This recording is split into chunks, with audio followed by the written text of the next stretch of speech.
Mike Sports Vibes, thank you for vibing with me. Yeah. Mike Sports Vibes, thank you for vibing with me. I'ma talk that talk about the Sixers and the Vikings. I'ma talk that talk about the Sixers and the Vikings. Let's go. I really do this. I'm a hybrid fan. I'm a stand-up man. Yeah. They be hating on the squads, but they really a fan. I'ma talk that talk about the Sixers and the Vikings. I'ma talk that talk about the Sixers and the Vikings. Let's go.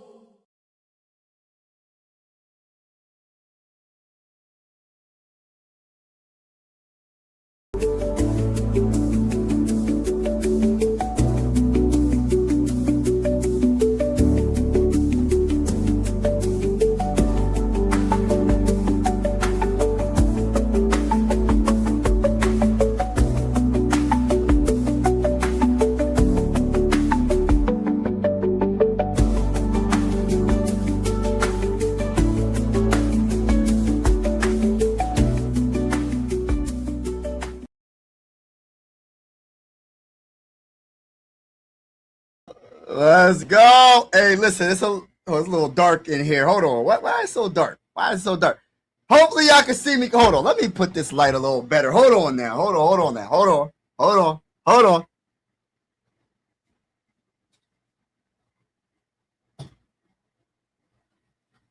Gosh, it's dark. I don't know why it's so dark. But anyway, I want to say this, man. Shout out to everybody that's in the building. Appreciate y'all. I am your host, Mike Sports Vibes, where we cover the Sixers and the Phillies on this channel. But we're not talking about the Phillies right now. We're not talking about the Phillies right now. I love my Phillies, but we got to talk about the Sixers.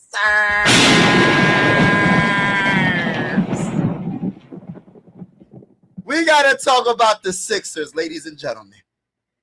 The Sixers got big things popping and little things stopping.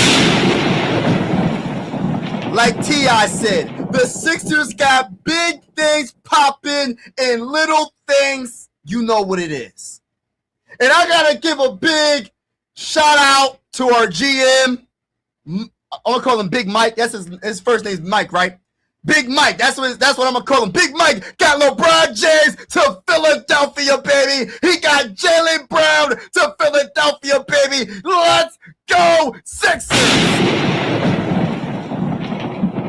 Breaking news! If you haven't heard already, LeBron James is now on the Philadelphia 76ers. Get your popcorn ready.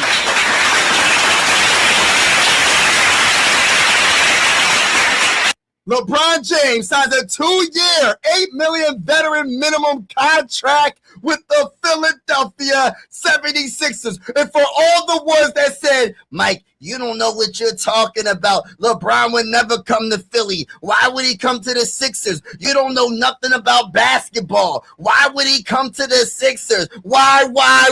Listen, you know why? This is why. Tyrese Maxey. That's number one. Number two, I know people going to hate on this, but I don't care. Joel Embiid when healthy. I know people are like the Sixers. Listen, I'm stuttering because I'm like so excited about this. But Tyrese Maxey, Joel Embiid, we got rid of Paul George for Jalen Brown. Y'all don't understand how crazy that was. That Jalen Brown started everything. If it wasn't for Jalen Brown, we would not have LeBron James. If it wasn't for the Jalen Brown trade, we would not have LeBron James. Do you understand how that was able to happen? I don't even understand how that was able to happen. That I'm a Sixer fan, and I still don't even know how that happened. How did we get Paul George out of here? How did we trade that contract for Jalen Brown, one of the best two-way players? How did we do that? Because if it wasn't for Jalen Brown coming to the Sixers, we wouldn't have a chance to get one of the greatest players of all time. Debatably the best player of all time to some people, I think, is Michael Jordan right now. But if he wins in Philly, especially if he wins 2 in a row with the Sixers, he is my GOAT. I don't care what none of y'all say. If he wins 2 straight championships, with the Philadelphia 76ers. I don't care what any fan says. This is my opinion, respectfully. And to you, Stephen A. Smith, I know you're going to hate. I know you're going to say, oh, he still ain't the GOAT when he wins this year, because we're going to win this year. We're going to speak it into existence. He does have a player option for the 2027-28 season. Imagine this. LeBron James. Let's talk about his accolades real quick. And I'm all over the place. The man, what is he, 42 years old? 41 years old? Listen, in the 2025-26 season with the Lakers, 6'9", 250-pound, 41-year-old LeBron James. He averaged 20.9 in points, 6.1 in rebounds, 7.2 in assists. Let's talk about his three-point percentage, because that is a big deal, especially playing for the Philadelphia 76ers this season. Now, last season with the Los Angeles Lakers, he shot the three. Let me just make sure I'm right, because if I'm looking at it correctly, I don't know about that. I don't know about that. But in the 2024-25 season, he shot 37%. Last season, it was a little bit down, shooting 31.7%.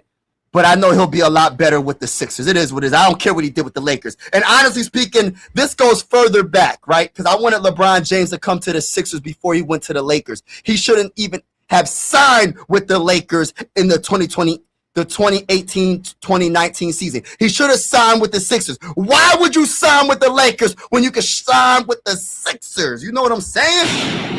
I'm not trying to come at the Lakers. They're a great organization, probably the greatest NBA franchise, depending on who you talk to. When it comes to winning, you probably talk about the Celtics as well, obviously, right? But nobody can tell me the Sixer fan base, the Philly fan base, is second to none, in my honest opinion. We're the most passionate fan base, in my honest opinion, and LeBron James is going to understand that he came to the right city. Now, let's talk about some of his accolades, right? We're talking about a four-time champion in 2012, in 2013, 2016, 2020. We're talking about a four-time NBA Finals MVP. Of course, those four times he won a championship, right? In 2012, 2013, 2016, and 2020. We're talking about,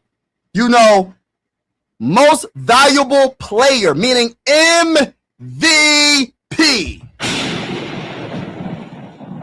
Where the people don't understand.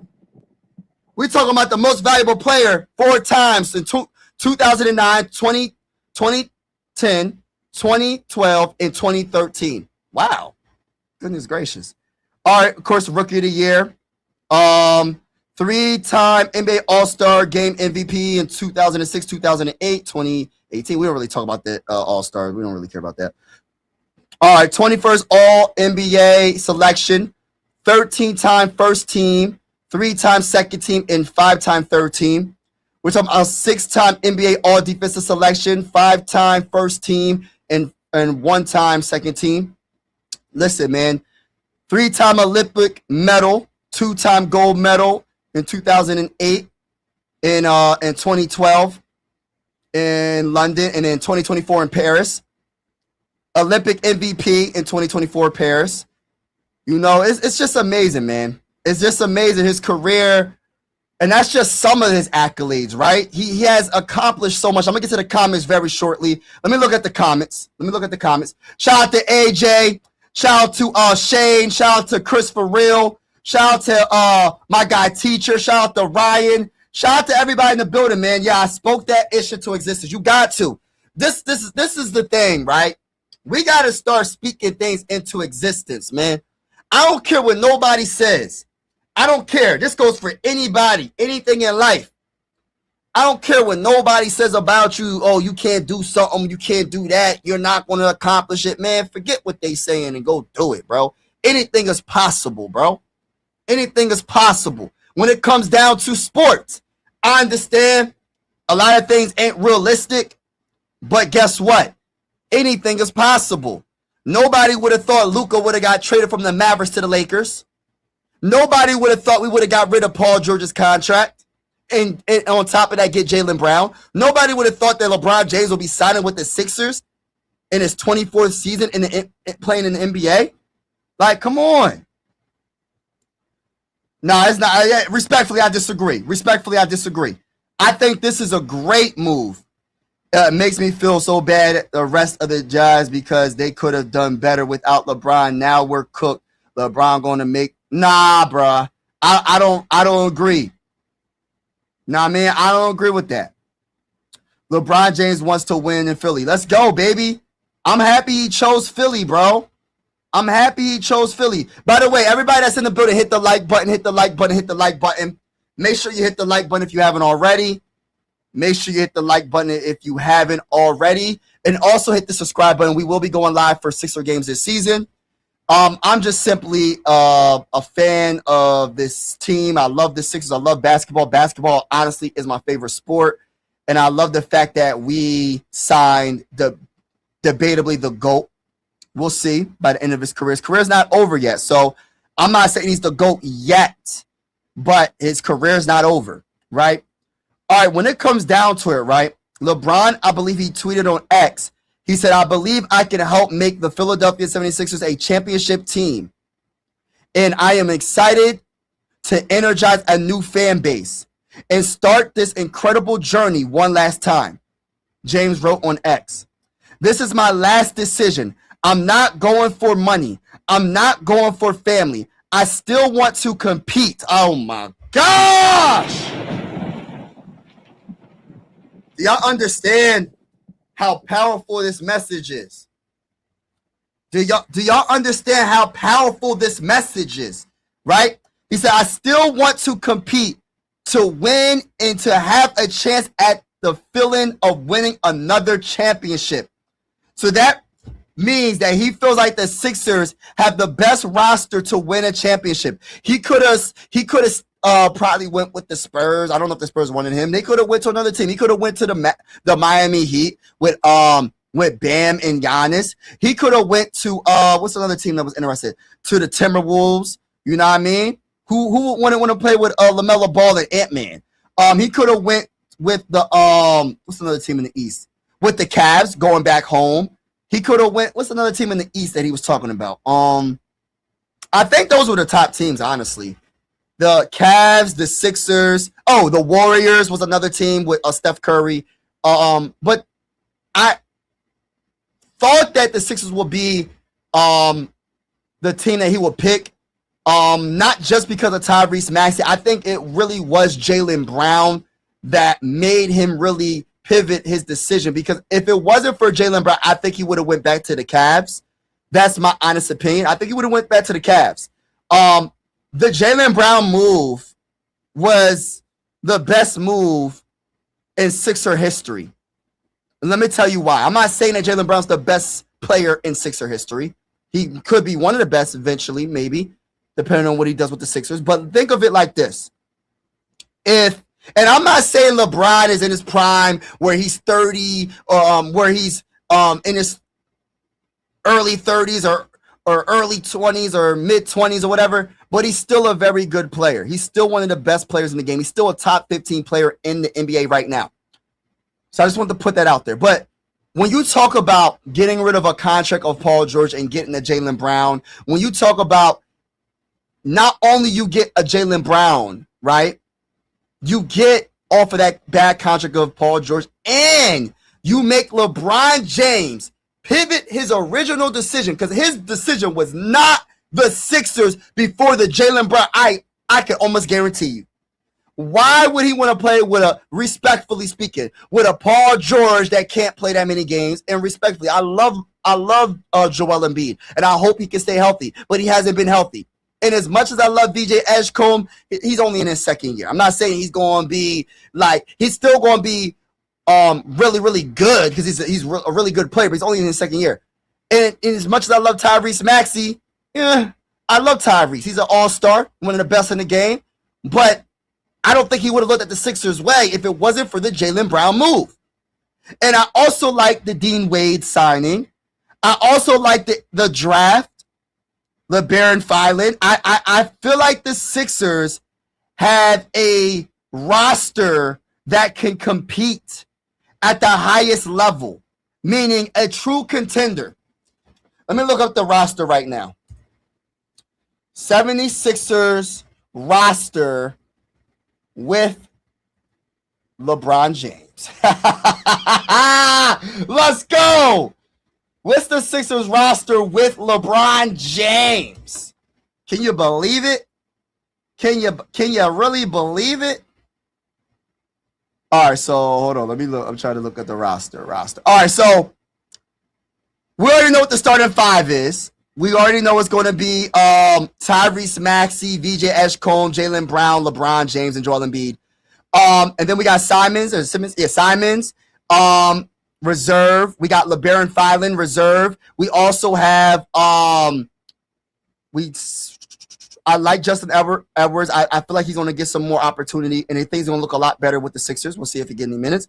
I'm liking the Dean Wade signing more and more. Dominic Barlow, we'll see if he gets minutes because of the signing of Dean Wade. Adem Bona, that is the only weakness I see in the Sixers roster right now. I think we have a deep enough team. I feel like we just need a center. I'm a little bit nervous about the backup center. No, I'm not even a little bit. I am nervous about the backup center. I understand Dean Wade could play 5 sometimes. I understand people will probably even say LeBron could be the 5 sometimes, depending on what center. If he's a center that doesn't like to post up and bang down low, hey, listen, you could put a LeBron James or a Dean Wade on him. But if you're talking about a guy like a Giannis or a Bam, depending on if they're center, whoever plays center or power forward, I don't know how that's going to work. Probably going to be Bam at center, Giannis at 4. We'll see how they do their thing. They're probably going to switch them back and forth throughout the season to see what works best. But it just depends, bro. So I like Adem Bona, but he has to stay out of foul trouble. Janai Broom, I'm a little bit hesitant with him as well. So the only weakness I really see in this roster, you know what I mean? If everybody's healthy, is the center position, and it really, I'm questioning the second string, the backup center. The backup center. Is Adem Bona going to be that guy? We shall see. But other than that, I think our lineup is really, really good. Yeah, I think our lineup is really, really good. Shout out to Adam Hurley. Shout out to everybody in the building. Make sure you hit that like button, everybody. Oh, what's going on, Angel? What's going on, everybody? Why? Yeah, we're gonna be all right, Shane. We're gonna be definitely all right. Shout out to everybody that's in the building, man. Make sure you hit that like button, hit that subscribe button. Yes, the Sixers just hello. What's going on? Angel, what's good with you? What's going on, Frogs? What's going on with everybody? Yes, shout out to everybody in the building, man. We just signed LeBron James. LeBron James is with the Philadelphia 76ers. The only weakness I see on this roster, and like I said, this is a versatile roster. LeBron James could be the one at sometimes. LeBron James could be any position on this team at any given time, depending on the matchup, right? You also got Jaylen Brown could play 1 through 4, depending on the matchup, right? You also got so there's versatility here, right? The only weakness I see in the Sixers is the backup center. I love our backup guards. I love the LeBaron Filan pickup in the NBA draft. I think he got some of the best handles. I think Simons is going to be amazing. We also got Caleb Love. I got to do more research on him. But yeah, man, we're going to see what happens, man. If everybody can stay healthy, this is a championship roster. Book it. Speak it into existence. I know people are going to doubt, LeBron James is 41 years old. He still he's not the old LeBron. No kidding, Sherlock Holmes. Of course he's not the dang on LeBron James in his prime, but he's still one of the best players in the NBA. Any player that could average 20 points, 20.9 in points, 6.1 in rebounds, 7.2 in assists, shooting 51.5% from the field. Listen, this man literally, I'm just surprised at how good he is this late in his, I'm not going to say I'm surprised, but it's not normal. There's not many players, any player in their prime would love to average the numbers that LeBron James is averaging, and he's not even in his prime. Let me talk that talk. So I don't want to hear that talk. I don't want to hear, well, LeBron James is washed. How is he washed? That means that most of the NBA is washed. If LeBron James is washed, don't look at his age. Look at his numbers. Look at his production with the Lakers. When Luka went down, who was running the ship? It was LeBron James. The Lakers were actually a threat. They were a threat with LeBron. Of course, with Luka, they're better. But when Luka went down, people probably thought the Lakers were really cooked. They wasn't going to do nothing in the playoffs, but I'm just saying, LeBron James took over, especially when Luka got hurt, and they were decent in the regular season when he got hurt, and especially, getting them to the playoffs. Come on, man. LeBron James held it down. How is he the best player on a team? Because I put him above Austin Reeves right now. There's only one player that was on the Lakers that I could say is better than him, and that was Luka. Luka's better than most of the players in him. He's probably a top 3, top 2 NBA player in the game right now. We're talking about a 41-year-old that was the best player when Luka went down. Yeah, I like Austin Reeves, but he ain't LeBron James even at this age. Let me talk that talk. Let's keep it real. Talk that talk. Let's keep it real. People don't want to listen, man. We all right, man. We gonna be all right. We gonna be all right. LeBron James literally can play 1 through 5 depending on the matchup, y'all. The versatility. When we're in the playoffs and we need to settle down the troops, we need to settle down everybody. When we're in a game 7, Eastern Conference Finals. We're in a game 7 in the Eastern Conference Finals. We need to get a bucket. We're down by 1, and there's about 15 seconds left on the clock. 15 seconds left in the game. Let's go, LeBron James. Listen, we have that type of guy. I believe in LeBron James. He'll make the correct pass. He'll make the bucket. Listen, we got a bunch of dogs. We got a Finals MVP and Jaylen Brown on this team. We have a championship roster, ladies and freaking gentlemen. We have a championship roster. We have winners. We have champions on our roster. LeBron James, and this is no diss to the Sixers, I'm a Sixer fan, has more championships than the Sixers have in franchise history. We have champions on this roster. People forget how good Jaylen Brown is. He was the MVP. It wasn't Jason Tatum. Yes, I like Jason Tatum, but it wasn't Jason Tatum. It was Jaylen Brown. He was the Finals MVP. It wasn't Jason Tatum. Let me talk that talk, man. Talk that talk. Let's go, baby. Hold up, Mike. Yeah, man. I'm just trying to. Yeah, Ryan, man. We just talking right now, bro. Shane, did you grad? Yeah. He said yes. But yeah, shout out to everybody, man. Go Philly from Nuggets fan. Yeah, man. Salute to you, bro. Appreciate you. Everybody in the building, please hit the like button. It really helps the stream out. Also hit the subscribe button. We will be going live for a lot of Sixer games this season. Play-by-play style with the scoreboard and everything. Shout out to everybody that's in the building. I'm just a Sixer fan that's very, very excited. Shout out to my guy Star Wars in the building. Yeah, man, we are here, bro. He's here. Bron still draws double teams too, as does Brown and Maxey. Yo, this is freaking crazy, yo. What's up to my guy Nate in the building, by the way? Yeah, shout out to everybody in the building. Listen, people, I know the haters are going to hate. Let them hate. Let them hate away. They're going to say, well, the Sixers got LeBron. He not the same. Okay, give me a player that's averaging 20 and averaging 6 in rebounds and 7.2 in assists. Give me that player. A guy that's a 4-time champion. A guy that was, I'm just saying, bro. And I know people are going to hate, but it is what it is. They're going to learn to appreciate very soon when the season starts. Your hate is going to turn into appreciation of how good this roster is being built. We have listen, one of our weaknesses last year was ball handlers, right? We didn't have the guards that we thought we had them, right? You know what I mean? We traded away Jarrett McCain, and everybody freaked out, and I'm not going to sit here and lie. I kind of seen it coming because they couldn't utilize him, or not even that they couldn't utilize him. It was Nick Nurse that didn't want to utilize him the right way coming off the bench, and VJ Edgecombe, in my honest opinion, is a better player than Jarrett McCain. I know Jarrett McCain might be a better offensive player, but he can't touch him on defense. And VJ Edgecombe is not that far behind Jared McKay when it comes to being a scorer. You know what I mean? And it's just the fact that when you drafted VJ, it's like, and he showed what he was showing earlier in the season, you was like, oh, shoot, we can get rid of him. But regardless of that, we didn't have nobody to back up Tyrese Maxey and VJ. Who was backing them up? Quentin Grimes. Respectfully, I like Quentin Grimes, but Quentin Grimes wasn't enough. He couldn't run the offense like that.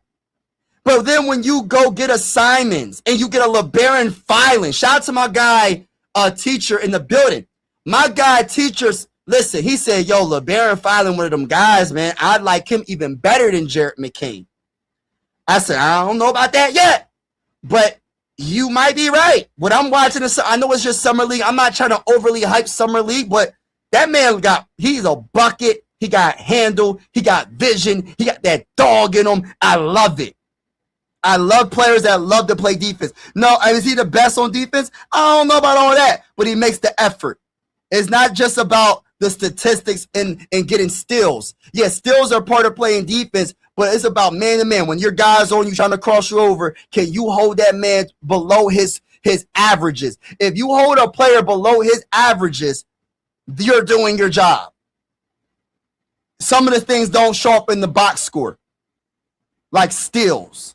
But anyway, let's get back to get to the comments. Shout out to everybody that's in the building. LeBron James is in Philly. Hold on, y'all. Yeah, I'm getting to the comments. I'm gonna get to the comments. Yeah, man. We said I am annoyed for the punishment of coming to the room. Nah. I can't. Listen, bro. It's not about his age. It's about his production. All right, Maxey can average 20 plus. Jaylen Brown can average 20 plus. Bron can average, not even including the young rock. Yo, listen, and you know what's so crazy, Nate? Everybody's forgetting about Joel Embiid. Can I tell y'all something? I'm gonna tell y'all. This is not even a secret, right? But I'm gonna act like it's a secret, right? LeBron James is gonna make him work. LeBron James is gonna make Joel Embiid a better player.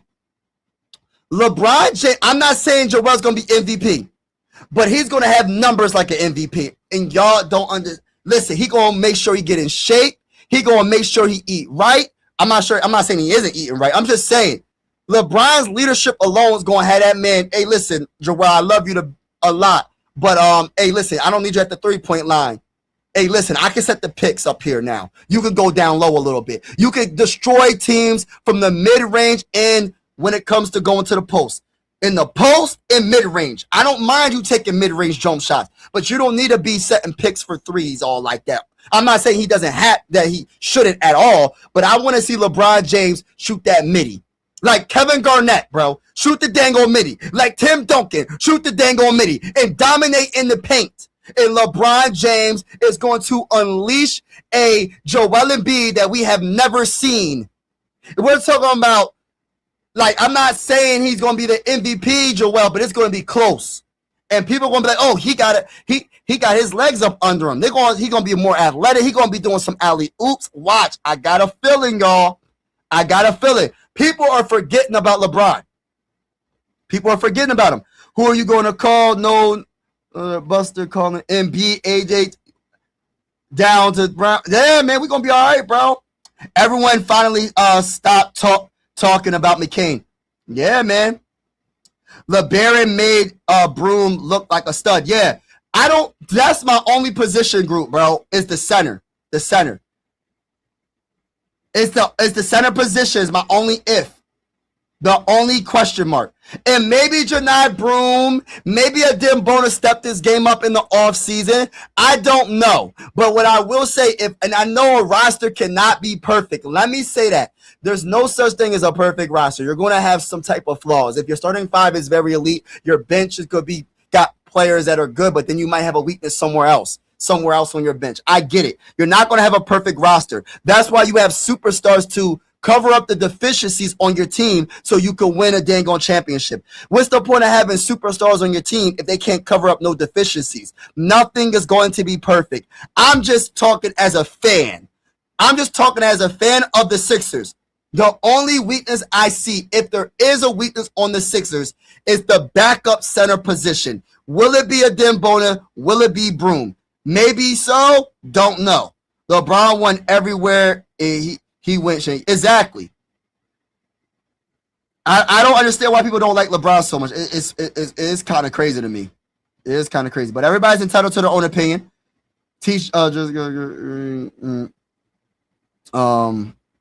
Sixers fans are on business. Yeah, we standing on business right now. What's going on? Hold it. How you feel? Oh man, I feel wonderful, bro. Hey, does anybody want to join the show? Teacher, if you have time, I'm gonna put the link in the Oh crap! Hold on.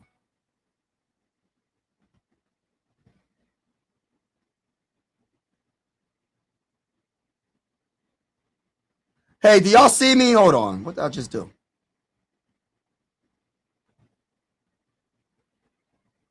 Hold on. Y'all see me, right? Hey, give me a thumbs up if y'all see me. Y'all see me? Y'all see me? I want to make sure y'all see me because I don't know what's going on. I don't know what's going on. Something just popped up on my screen. Y'all see me?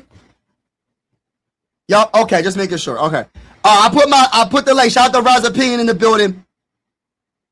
Yeah, we won the freaking off season, bro. Hands down. Okay, cool. Yeah, cool. All right, yeah. So, like I said, bro, you know, there's no such thing as a perfect roster. I'm just talking as a fan of the team of the Sixers. There's going to be some type of flaw, right? I'll take that any day of the week. I'll take whatever we got going on right now. You're talking about a LeBron James at the 5. You're talking about Joel Embiid at not LeBron at the 5, at the 4. LeBron James at the 4. Joel Embiid at the 5. Jaylen Brown at the 3. You know what I'm saying? At the 2, it can vary, but most likely it's going to be VJ Edgecombe at the 2. And Tyrese Maxey at the 1. The versatility of this roster could go. You could even have Jaylen Brown be running points sometimes. That's how good Jaylen Brown can run an offense, y'all. Jaylen Brown is a decent passer, y'all. LeBron James is one of the greatest facilitators of all time, y'all. LeBron can run the dang on team, run the offense. Like, this is crazy. We have 4 players in our starting 5 that can run the offense. So that means Tyrese Maxey, VJ Edgecombe, Jaylen Brown, and LeBron James could run this offense. It's not all on Tyrese Maxey anymore. It's not all on VJ Edgecombe. He's not a rookie anymore, but it's not all on him. Then you got an MVP in Jaylen Brown, and you got an MVP in LeBron James. It's just crazy.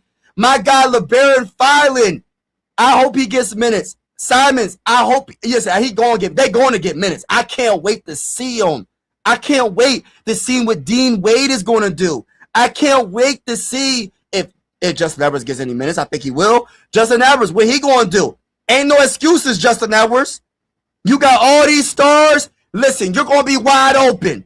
Because when they double team LeBron, when they double team Joel, when they double team Jaylen Brown, when they double team VJ Edgecombe, when they double team Tyrese Maxey, whoever's off the one of these stars are going to 3 or 4 of these stars are going to be on the floor, bro.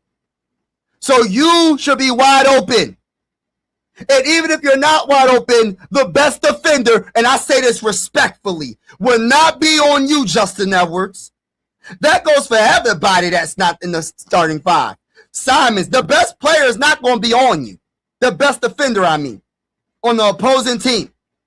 So therefore, y'all should get buckets. Y'all need to make something happen off the bench. I want our bench to be very productive. It's not going to be all on the starting 5, even though most of the responsibility is on the starting 5. But basketball is a team sport. It can't just be just the starting 5 to do everything. The bench has to be good enough. So when our starters are resting, We got Simons coming off the bench doing his thing. We got Caleb Love coming off the bench doing his thing. Then we got LeBron finally coming off the bench and doing his thing. I think Tyrese Martin coming off the bench and doing his thing. Dominic Barlow coming off the bench and doing his thing. Dean Wade coming off the bench to do his thing. Adem Bona, Janai Broom, the list goes on. We need our bench to be productive this season. So when we get to the playoffs, oh, my bad. Oh, I got a teacher got game in the building. I got a teacher got game in the building, ladies and gentlemen, boys and girls. Shout out to my guy. And oh my gosh, Precious. What's up, Mike? What's going on, my brother? Bruh, there's like so many thoughts running through my head right now. Just so many. Talk your talk, bro. Listen, talk your talk, bro. Whatever you mind talking. The first thing I want to say is I got to talk about the GMs. Thank you, Brad Stevens. If it wasn't for Brad Stevens, none of this would be possible. If he did not take that offer for Jaylen Brown. And Daryl Morey, you should be, I wouldn't even hire you to clean toilets, man. You were such a bad GM. Like, I want to build a statue for Gansey right now in Philly. Like, Daryl Morey, man, like, just delete your resume, man. Like, as soon as your name pops up, nobody's going to hire you for anything. Yo, hey, listen. I don't even want to talk about Daryl Morey. Listen, respectfully, Daryl Morey, you was fired for the right reason. Because if Daryl Morey was the GM, we would not have this roster. What would our roster look like? What would our roster look like, bro? That's like your girlfriend, like, dumping you and then moving on to a guy that just looks way better than you, makes way more money, has a better house, better car. You're just looking from the outside like, dang, oh, man. Listen, I'm going to say this right now, bro. If Daryl Morey was still the GM, we would not have a LeBron James. If Daryl Morey was the GM, we would not have a Jaylen Brown. If Daryl Morey was the GM, we probably wouldn't have Dean Wade. We probably wouldn't have Filan. I don't know about the Filan because he is good at drafting, so he probably would have drafted Filan. I don't know. He probably would have took Chris Sinak. He probably would have, bro. He probably would have. So, like, listen, bro. The Simons, that's another underrated pickup. I think he's going to. I think he's going to be huge pickup. That is bro. I don't think people understand how good he is. He's better than McBride offensively. Way better than McBride. Our bench. Listen, I was just saying, man. Our bench got to lock in, bro, because we're going to have 3 of the starting 5 is probably going to be on the court at all times. Oh, I don't know. Mm-hmm. We'll see how he does it. Now, Nick Nurse, he'll stagger the lineups. So it's no excuses. Like, I was calling out Justin Edwards because this is listen, Justin Edwards, you can get a bag if you can make something work this year, bro. Because there's no excuses, bro. There's no excuses. Like, listen, if I was a player coming out of college or I'm not getting that many minutes and I got stars on my roster like the caliber that the Sixers have in the starting 5 and I get the opportunity, bro, I'm going to make the most of it because the best defender is not going to be guarding me. The best defender is going to be guarding them. And they're going to double team them. So it's like, you should be good. You should get your buckets and make sure you do the little things. Rebounding. We got to see how this rebounding is going to look like. Honestly, but I think LeBron's a good rebounder. Every team's got their flaw. Like, I mean, we're going to have some solid rebounders on the team. Jaylen Brown's a good rebounder. VJ's a good rebounder. Max is decent for his size. Right. So we're going to be all right. Dean Wade, he's a decent rebounder. So we're going to be all right. Yes. Like, we're not small anymore. Remember we was running 3-guard lineups with Grimes and VJ and Maxey? Or sometimes we'll like put McCain out there. We're not going to do that anymore. My whole thing is this. I really want to see Filan get opportunity. Like, I hope it's not going to be just Simons and then it's like they're not going to play him. Because we have versatility because Jaylen Brown he could run the offense. LeBron could run LeBron is like, I'm not saying he's Magic Johnson, but he's very, very, very good at running the offense. Like, he makes one of the greatest best passes I've seen like anyone in the NBA ever make. So it's going to be like, so Nick Nurse would have the excuse not to play Filan. That's my only problem. Is he going to play Filan? I think he has no choice because, like, if he runs Maxey into the ground like he did last year, he's going to get fired. Like Nick Nurse knows this is a championship or bust season for Oh him now. yeah, He knows if he doesn't get to the no finals and win excuses. it, he know he's going to get fired. So he's going to make the right moves, and he knows that was the biggest complaint he had from the playoffs was how many minutes VJ and Maxey were playing, and now he has no excuse because Phylon, like I told you, like when we drafted Yeah, him, you dog, love Filer. You like love like Filer. he's way Filer. better than McCain. Like I said, he got way better. He's like honestly our Hold on, best hold on. Don't ball say handler. way better. You say No, he's way way better, better. dog. Way better. Gosh, Lee, bro. Way better. They ain't played He- one game yet in the NBA yet, bro. I just looking at the way this dude plays in college, I you get could it. go I like, get yeah, it. that's an I NBA get it. I player. get it. Like he has like transferable NBA skills and skills that like I know is going to work on the Sixers. He's a Like dog. He's a dog. just the way he gets his buckets, like he's a Yeah. crafty scorer. He could score on all three levels. Like he's a confident shooter. He's a great passer. Right. He's way Yeah. faster than McCain too. I think And- he could be better defensively too. Like McCain, he was like I like McCain, but McCain was kind of slow. Yeah. But So- like Phylon, he could hold his own. He could hold his own out there. So my question to you, all that was a blessing getting rid of Jarrett McCain to get that first round pick. All of it was a blessing. Heck yeah. When you look at it now, it's a blessing. My And then only it just complaint was like we didn't get a player back from McCain. But I was like, oh, we got a draft pick. And when I saw Yes, the draft, I'm like, right. I'm cool with the draft Yeah. pick, 100%. I'm just like, I wish we could have got a player back in return. Yeah. But like the fact that we didn't, and then like Gansey, he turned that into like Phylon. Woo. I mean, at the time, I was like, all right, cool. He drafted Phylon. I gotta see what else he does. Because if he doesn't add any more like players, then all right, that Phylon pick is not that good. It's like a B or C for me. But if he Right. adds some actual players, like, oh no, that's an A plus right there. right. Because that's an instant Tyrese Maxey backup right there. Like honestly, he's good enough to start. And that was my biggest issue. I'm like, oh, Phylon is like too good for the Sixers. Like he should be a starter. Oh my gosh. And that's a beautiful thing that you said that. Another thing, he could be our Dylan Harper, you know what I mean? Off the bench. He can be Sure. our and also with Simons, you know, he's gonna be a bucket when he gets but this is my question to you. All right, so Yep, go for it. when it comes to the center, we already know Joel Embiid's locked, right? We locked in. We know he's gonna be all right? He's gonna be good. We're gonna speak of the choices, he's gonna be healthy. Yep. So we know They all LeBron can 82 play games. 5 when it comes to the certain matchups. We know Dean Wade can play 5 when it comes to certain matchups. But forget that. Let's talk about the second play, our backup center, Adem Bona. No. And then you got Adem Bona and you got what's the other bull? Janai Broom. Porty. Janai Broom. No, Ariel Hook Porty, he's a champion, dog. Oh yeah. That's right. I forgot about And him. the reason why I'm going with Hook Porty is because Yeah. unlike Bona, he can actually catch offensive rebounds, and he's a 7-footer. Bona is not a 7-footer. He's only 6'10". That's right. I forgot about him. That was one of the first moves we made. Yep. With the Dean Wade. Okay, I got you. So he's gonna be the backup center. People need to stop like underestimating Hook Porty. Like I mean, From of the course Knicks, he wasn't right? getting that many minutes from the Knicks because he Yeah. was playing behind Robinson. But when he was going out there, like he was holding his own. He was giving those guys some rest. Right. So listen, I like it. I like it. Our roster is stacked, bro. Our roster For is sure. stacked. I'm very happy that, you know, I seen you wrote the comment. I didn't comment back yet. He's like, hey, I gotta give you credit, man. You was talking about LeBron. Hey, listen, bro. You were, I man. was You the talking first about- person. Like Bro. everyone's calling you delusional, man. Saying, Yo, they you're a said I was. delusional They was like, Sixers you fan." don't know basketball, Mike. It's never gonna happen, bro. I'm talking about as far back before, like, I think before he went to the Lakers. I don't know. I was like, I know I said it though. I know I said something like, said yo, it early he- on, like LeBron. I know I needs said to it come to early Philly, on, bro. and that He Philly needed needs to to. make a trade. Exactly. Yo, the fact that we got this man like on a $8 million. Oh my deal, gosh, bro. that's a steal right there. Oh, did you hear his tweet?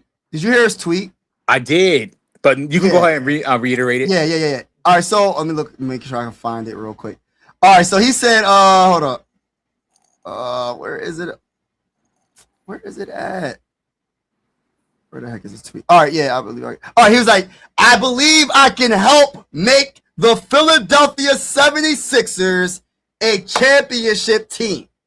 And I am so excited to energize a new fan base, which is the best fan base. He ain't say that part, but I think it's the best fan base. The Philadelphia 76ers fan base is the best fan base in my For understanding, sure. respectfully speaking. I don't care what the Knicks fans say they did. That's not gonna happen. They're not gonna come to our house. We are better than the Knicks right now. It ain't going. They're not coming to our house and running things in the playoffs ever again. It's a wrap. No, even if they do, they're gonna go home with an L. I want them to do that. They better not. Not with a Jaylen Brown and LeBron James. No. We need that. Nah, with LeBron James being there, like don't take it for sell out, man. It ain't happening now. It ain't happening. All right, what was I saying? All right, so I am so excited to energize a new fan base and start this incredible journey one last time. James wrote on X. He said, "This is my decision. I'm not going for money. I'm not going for family.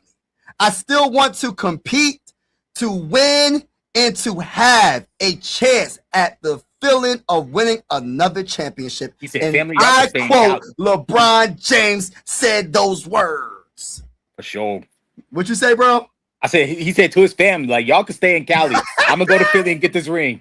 Let's go. Yo, who would have thought that the Sixers roster looks so good on paper that LeBron James would pivot his decision? Because this is what I said earlier, bro. I really feel like if it wasn't for the Jaylen Brown signing, we would have no chance. If we would have had Paul George, he's not coming here. He's not coming here, bro. Definitely not. Jaylen Brown is the reason why we got LeBron James. So everybody that don't like Jaylen Brown, thank Jaylen Brown for signing for. Well, he had no choice. He got traded here. But just think, Mike Gansey for making that trade. Mike Gansey making that trade, getting off of that contract, that horrible contract, and getting Jaylen Brown, and not only getting Jaylen Brown, that made LeBron, because I truly feel LeBron, again, I'm going to say it again, he would have signed with the Cavs. He would have went back home. I thought he was going to the Heat, bro. Bro, I think he would have went to the Cavs. I don't think he would have went to the Heat. I think he would have went back home. I just have a feeling he would have went back home. I know the Heat looks very good. You can look at Giannis. You can look at Bam. I get it. But they still got... Like, I know you were following the news, like how like the media and everybody was hyping up the Heat. They hyped them up the whole time. Like, here's why I think the Heat messed up. As soon as that person leaked that video, that LeBron James press introductory video to the Heat, on the Heat YouTube page, I think that's where they dropped the ball. Like right there, LeBron's just like, nah, I'm not coming. Yeah, because like, how dare you have the gall to think that I'm just going to sign with you? Yeah, because of Pat Riley and them. But let me just say this though, I think really, I really feel like he wanted to come to Philly because, like I said, Jaylen Brown wanted him. Everybody wanted LeBron to sign with them. Everybody, even the Warriors or Steph Curry. But I just feel like the Jaylen Brown put it over the top, and it does help that Tyrese Maxey, is what is his agent? Clutch Sports. Clutch Sports. That does help, and they have a good relationship. So I think all that, and then Mike Gansey, I think, didn't they play in high school or something, or college? Yeah, they competed against each other in high school. So it's just that relationship, and then it's just like he was on the Cleveland Cavaliers. He was part of the management team on the Cavaliers when they won. So we had that relationship, that comfortability of like, listen, I know certain players that's in charge. He made this roster, and look at this roster, man. I can't believe we really have this roster, and this goes to show you. Even though it seems like it's impossible, the impossible can be possible. There's no reason why we can't make moves. Like, I understand, like, people were trying to say we would never get out of one of these bad contracts. I said at least get rid of one of these contracts, and we did. On top of getting one of these contracts, we got one of the best two-way players. Who would have thought? I would have thought it would be something like we get like a John Moran or something back, or something like a player that another team don't want. Even though the Bulls didn't really want Jaylen Brown for some strange reason. I don't know if that was Jason Tatum. I don't understand how you don't want Jaylen Brown. It doesn't make sense to me. But wait, can I speak on that real quickly? Yeah, what's up with that? I think the reason why they gave him up is because like they wanted to save face. They felt bad because they put him in the Giannis trade talk, and because of that, because he didn't request a trade, so it would have created like tension in the locker room. So they were like, all right, let's get ahead of this like storm that we like caused, and let's try to just trade him. And then the offers weren't like really popping off like that, so they're like, all right, we'll just take the Sixers offer. You know, the thing about it though, like even with all that, bro, there was something that happened, because even even though they tried to get Giannis and it didn't happen, it's just the fact that it's like he's such a very good player, and you just got rid of him to take on a bad contract. I mean, yes, you got what, you got like 2 second-round picks, and I got 2 firsts, right? They got our Clippers pick though, dog. Yeah. Hey, listen, I don't even care about that pick anymore. I just want to win a championship. I just want to win a championship. But I just look at it like it's just crazy because you could have just still like, look, my bad. We want to keep you here and build around the guy that was the MVP, the guy that was one of the biggest reasons why you got that championship a couple years ago. Why would you get rid of that?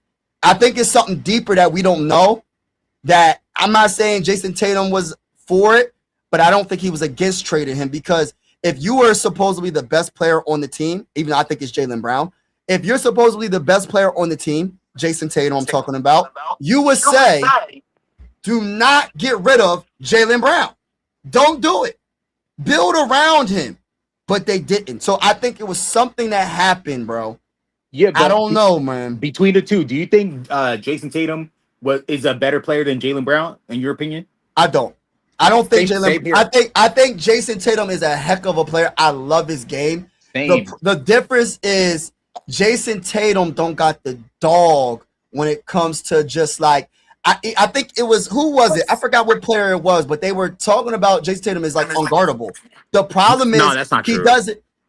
One of the players, I forgot what NBA player it is, but he was like, the problem is he don't have that dog when it comes to driving to the rim. He doesn't drive to the rim. He reminds me of Harden a little shots. bit. Like, you know how Harden gets into his moods and then He's like finesse. he just mopes around. Well, Jason Tatum, yeah. I mean, that's true. They both finesse, but like, what I mean is like Harden, like he gives up, like when, like in certain moments, like he just like tunes out of the game. He's just like his heart disappears. Yeah, and that's what Jason Tatum kind of does. While Jaylen Brown, on the other hand, he like gives it his all, like every game, win or lose. Exactly. And that's why I'm like, why would the Celtics give up their best player? That didn't make sense. Because they don't think he's the best player. See, I have a different opinion. You have a different opinion. But they don't think he was the best player. They think Jason Tatum is, and I'm not sitting there saying that they're definitely wrong, because Jason Tatum is a very good player. Mm-hmm. I just feel like he's more of a, like the finesse player, that he just, the way you stop a player that can do everything on the court, in my opinion, offensively, and he just settles for jump shots. And that's what pisses me off about Joel Embiid sometimes. And I think LeBron's going to change that. Do you think Jason Tatum's a superstar though? I think he is. I think he's a superstar. That's where we differ. I don't think so. I think Jaylen Brown's a superstar, but I think Jason Tatum's just an all-star player. He's a star. Okay. I gotta think about that. I gotta think about it. I think I don't want to say he's a superstar. That is a good point. I think there's only a select few superstars in the game. I think LeBron James is still a superstar. Until he retires, he's a superstar. Steph Curry's a superstar. Kevin Durant still a superstar in my eyes. I think Luka's a superstar. I think SGA is a superstar. You think Jalen Brunson is a superstar? He's up there though. He's a superstar to me. I think he's a superstar. He's out there. He actually one of the best out of all the ones I named, because he's clutch. He's clutch and he gets the job done. On the Sixers, I think we have one definitely superstar, and that's LeBron James, right? Mm-hmm. And I'm not saying he's the best player. He's not the best player on our team right now, but he's still really good. And I think Jaylen Brown, if he was to get us a championship, if they get us a championship, I think Jaylen Brown and Tyrese Maxey will become superstars. I honestly, depending on what the impact they make on the run in the playoffs. And also, VJ Edgecombe is going to be considered a star. So we got a lot of star power on this team. We got a lot of stars. But I feel like we only have one. And same with Joel Embiid. At one point, you would say he was a superstar. My question to you, Mike, is who on the team do you think will make the All-Star team? Because you know everybody's not going to make it. So who on the team? Number one, I think LeBron's going to make it. I think Tyrese Maxey going to make it. I think that's another thing. They didn't even have Jaylen Brown in the All-Star game, I think, right? No, he was. He was? Oh, he was? Yes. Okay, never mind. All right, so Jaylen Brown. I don't know. Joel Embiid. I think our whole thing gonna start in 5 besides VJ Edgecombe. too? Besides VJ. I think everybody else is going because only reason why I say not VJ, I'm not saying because VJ is a bad player because he's actually really, really good. I can't believe he's this good this early, but it's because there's so many other guards that are really good. They're not going to choose VJ Edgecombe over Steph Curry. Like it's not happening. Dame is supposed to be coming back. Dame's probably going to make an All-Star game. In the West, though. Oh, that's the West. But it depends on how they pick the teams, though, right? You don't think VJ's one of the best guards in the East? I'm not saying he's not, but I feel like you're gonna. There's a Donovan Mitchell's. There's the Jalen Brunson. There's who else is Halliburton and Donovan oh my Mitchell. gosh, Tyrese Halliburton. I forgot Tyrese Maxey. I forgot about Tyrese Halliburton. Those are only three because I don't think Trae Young is an All-Star anymore. I think he could be up there though. I don't know what he's going to do with. What's he with? He's with the Wizards, right? He's with the Wizards. I think they'll be all right. They'll be all right this year, but I don't think they. I think it's going to take them some time. I'm not saying it's going to be. He's going to be a fringe All-Star. We'll see what happens. He's going to be a fringe All-Star, but I think he has a chance if he can. I don't think he's going to be putting up the numbers offensively because of what we have on his team. Now, I feel like he can still put up. If he could average between like 12 and 18. VJ? What you think? What you think he's going to average? I think because I don't think he's going to average 15. 20. Yeah, I say 12 to 18. 12 to 18 points a game. If he can get us 15, 5, and 5, we'll be all right. Yeah, so I don't think that's going to be enough to be an All-Star. I mean, Ben Simmons what I'm saying? Did it with less, but I get what you're saying. Man, but we got to keep it real with Ben Simmons, though. Ben Simmons, and I'm not the biggest Ben Simmons fan. I'm going to admit, I'm not going to sit here and lie. I didn't like Ben Simmons. I didn't even like him from the beginning. I wanted Brandon Ingram. Crazy. He was. I didn't like him. I didn't like Ben Simmons from LSU. I wasn't. Listen, I didn't like Ben Simmons like that. I'm not saying he wasn't pretty good with the Sixers, but Ben Simmons defensively. See, VJ is a very good defender. He's getting into his grown man body. But Ben Simmons is 6'10", and he plays elite defense. When he's with the Sixers, he could guard 5, 4, 3, 2, and 1. See, that was the difference. VJ ain't guarding no 5. VJ ain't guarding a 4. You might be pushing it with a tall 3, sometimes 3s, but he ain't guarding no 4 or 5 at least. Ben Simmons could do all. He can guard it all. And he was just so impactful defensively, it was just a no-brainer. But yeah, man, I feel like our starting 5, I think 4 of them are going to be all-stars. I would like to see VJ. I would love to because I feel like VJ, people really started to kind of hate on him a little bit because of the Jared McCain. They're like, oh, we got rid of Jared McCain. And VJ's fault. Listen, VJ's a better player than VJ was McCain. better than McCain. I don't know what people are talking about. But people was hating on VJ because they thought Jared McCain was better. They thought he was better. And I'm like, yo, I didn't agree with them. Nah, but McCain was after that injury, he was giving us donuts. I remember those games where he was just giving us 0 points. Yeah. And he wasn't doing nothing off the bench. And that's why I was trying to. And he was getting locked down. But he was good with the Thunder. That made me think he was a fraud after that. I'm like, oh, you go to the Thunder and you immediately become good again? Oh, you shooting lights out? Like, oh, okay, what's up, Jared McCain? Like, that made me think, like, oh, he's getting back at Nick Nurse because he's upset with his role. Yeah, you know what's so crazy? I love this comment. Really, definitely this comment right here. What a blessing for a young VJ. You know, and I'm not going to sit here and lie. Like, I did like VJ coming out that draft. I liked him a lot. I didn't think we was going to get Cooper Flag. I liked it, Dylan Harper. But my biggest thing, bro, my biggest thing was, you know, I like the Conca nipple.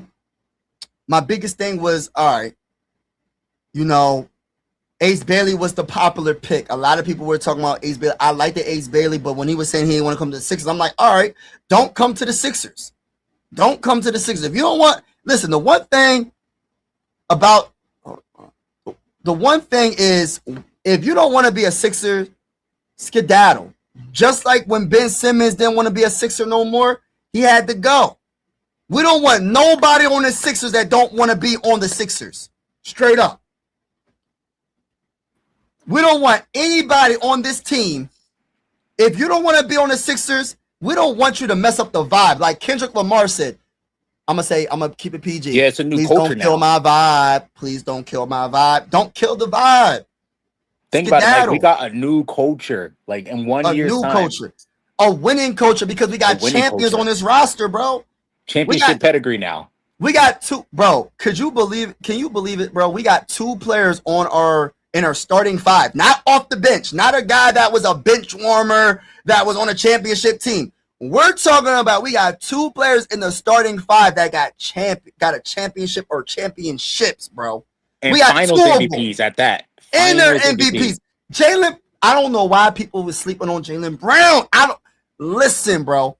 That man got that dog in him to the point where he'll guard the best offensive player on the opposing team. Whether it's Luka, Jalen Brunson. Put Jalen. Listen, I like VJ Edgecombe, but he ain't Jalen Brown. I'm the Knicks. I'm scared of the Sixers right now. I don't care what anybody say. They don't. Hey, listen, they don't gotta be scared to get beat down. They go to get the beat. They go to get that beat down. Hey, listen, they don't gotta be scared to get beat down. You know, shout out to AJ in the building. Yeah, they don't gotta be scared to get beat down. They could talk. And listen, my boy, what's my boy? My boy Framed. Where he at? McReed. Where he at? Because he was hating. He's like, Jalen Brown ain't even that good. He had to shoot so many times to get his numbers. Hold on, let me look up Jalen Brown's numbers real quick. And now we got better shooters than everybody on his squad. This is the guy on his squad. Hold on, bro. This is the guy. They said Jalen Brown ain't that good. What? I think they're coping. They're coping right now. They're like, oh my gosh, the Sixers are really good. We gotta hate on them. We gotta try to media. Yo, if you watch ESPN, they're kind of going back and forth like I guess we gotta put the Knicks ahead because just because they're the champions, we gotta show them respect. But they know deep down, like, okay, the Sixers are better. talk that talk, brother. Hey, listen, bro. Jalen Brown. Can y'all believe it? He had an MVP caliber season, bro. This man is 6'6", 223 pounds. He is 29 years old, bro. He is 29. He's gonna be 30, I think, when the season starts. But he's 29 years old, bro. In his prime. We're gonna have like at least 3 more years of his prime. People don't understand that. 6'6", 223 pounds. He was a third-round pick in the 2016 NBA draft. We're not gonna talk about everybody else, but points. This man in the 2025-26 season averaged 28.7 in points, 6.9 in rebounds. Let me stop right there. You know how I feel about rebounding. Teacher. This is the thing, bro. We got multiple players that like to rebound. This man almost averaging 7 rebounds a game. And he could get you buckets, and that's not even all of it. He also is averaging 5 assists a game. That's not even all of it. He's one of the best defensive players in the game. Talk that talk, Mike. That's crazy, bro. Talk. When you think about it, talk. This team, listen, if you could say any weakness about Jalen Brown's game, right? You could say, oh, he don't got that much in his bag like Jason Tatum. I will agree when it comes to scoring somewhat. But at the end of the day, you can have all that talent. Hold on. Let me finish. I think Jason Tatum can score. All right, so let me say this. You don't have to have so many moves to score, right? I think Jason Tatum has a lot more ways to score than Jalen Brown, but I feel like Jalen Brown, with the bag that he works with, he gets the job done. I don't know if I said that right, but I feel like Jalen Brown, right, for him to average 28 points and be efficient and shoot 34.7% from 3. No, that's not elite 3-point shooter. That's average, right? But it's the point that he's taking. He took 2 to 5 threes a game. Between 2 to 5 threes a game, he was taking. Some of these players don't be taking. Some of the players that take 5 and up when it comes to threes, their 3-point percentage be trash, bro. A lot of them. Unless you're Steph Curry, there's only a select few that could just chuck up 9 threes and they'll get away with the crap. But I don't like it though. Mike, the thing with Jalen Brown though is like he's kind of like Brunson. He takes tough shots and he makes them. He makes it. He'll be our clutch player. He's our closer. He's the closer. That's what's crazy because I think Tyrese Maxey can be the closer. I feel like Jaylen Brown could be the closer. I feel like in any given day, LeBron could be the closer. And I know people are forgetting about Joel Embiid. I know people are forgetting about what he's going to bring. He's the lost man now. He's like, you know what I mean? It's not all on him anymore. If he got hurt, we still winning it all, bro. We still could win it all. We still could win it all. You don't have to do a thing, and we can still win it all. It's crazy how good this Joel's roster is. just a cherry on top of this thing now. Yes. Imagine LeBron being your fourth option, bro. He going to average 10 plus. Yes, I think that's what I was saying about like the versatility. We have a lot of ball handlers. Before we didn't really have it. Like Quentin Grimes coming off the bench. And I know my boy teacher was like, get him off the team. My boy did not like Quentin Grimes, especially in the playoffs. That man was horrible in the playoffs, bro. Like, listen, he's not one of them guys that got the handle like that. And when you got a Filing and a Simons, and then you got a LeBron and a Jaylen Brown that can handle the ball, we looking good, bro. We looking good. LeBron finally got some young dogs. Yes, we have a balance of veteran and young players. We got a lot of young players. We got a balance, bro. We have a true balance on this roster, which I love. You can't have a whole bunch of old players. You can't have a whole bunch of young players. I'm not saying that you can't win, but it's very hard to win with a bunch of old players, and it's very hard to win. I don't care how good they are with a bunch of young players. You got to have a balance. And when you have a mixed balance, like when you have a young Tyrese Maxey, you have a young VJ Edgecombe, you have a young Simons is young, you have a Filing that is young. It's great. Jaylen Brown is he's in his late 20s, but he's about to be 30. He's still in his prime, though. In his prime. I feel like depending on his injuries and all that, I don't think he had any major injuries. You could play until you're 35, 36 in your prime. It just depends on your injuries. Look at LeBron. LeBron, you know what's so great? They be calling him LeBum. And I'm like, what player that averages 20 points, 6 rebounds, and 7 assists a bum? Mm-hmm. Can you name a player that's better? Like, name 20 players better than LeBron. So then that means if LeBron James is a bum, even take the age away. If LeBron James is a bum, then that means most of the NBAs are bums. Most of the NBA players are bums in the NBA. And also LeBron averaged, his 3-point percentage, he's a career average 3-point shooter, 34.8%. What is average for 3-point percentage? 35? 34? The league average is like 35. Yeah, 35. So he's pretty much an average 3-point shooter. So he's gonna make them open shots though when he's gonna be good. And I just like the fact that he's gonna tell Joel Embiid to get down low, bro. Get down low. For real. Smart man. He knew Miami was not the place to go. He knew like I can't win with just Bam and Giannis. Like what squad do they have? What depth do they have? And like I can't win in Cleveland because James Harden, he's going to give up in the playoffs. And Donovan Mitchell, he just showed that he disappeared in the playoffs. He clearly watched the Sixers and realized like, okay, Tyrese Maxey, he don't got no help out there. And if I show up, I like this comment. The open man or matchup will dictate the closer. I love this comment because that's a fact. Because like it's not like a team where, all right, for instance, we have a Michael Jordan. And like Michael Jordan definitely with the Bulls was the closer, right? Like this team got numerous closers, and there's different ways to close. LeBron can close by giving a great assist at the end of the game, or he can hit a 3, or he can dunk on someone, or hit a midi, whatever. We have Jaylen Brown. He can do it. So it depends on the matchup, who's hot at the time. I know people keep forgetting about Joel Embiid. I'm going to make a point to keep putting Joel Embiid in the conversation because I have a feeling he's going to have one of the best seasons of his career. And this is going to energize him. And he's finally going to be healthy. And I can't wait to see. And LeBron's going to give him some ease because what did we struggle with last year when Joel Embiid was healthy? Wasn't really healthy all like that last year, but when he was, it's a struggle to get him the ball. You think LeBron's going to struggle to get him the ball in the post? Nope. They're not going to struggle to get him. He's not. You know what I mean? No, but I think what it is Joel's still going to command double teams. And right. Like now we have so many scoring options. And VJ Yeah, himself, he said like no one's going to ever like leave me wide open as like the Knicks did. They're going to respect my jump shot now.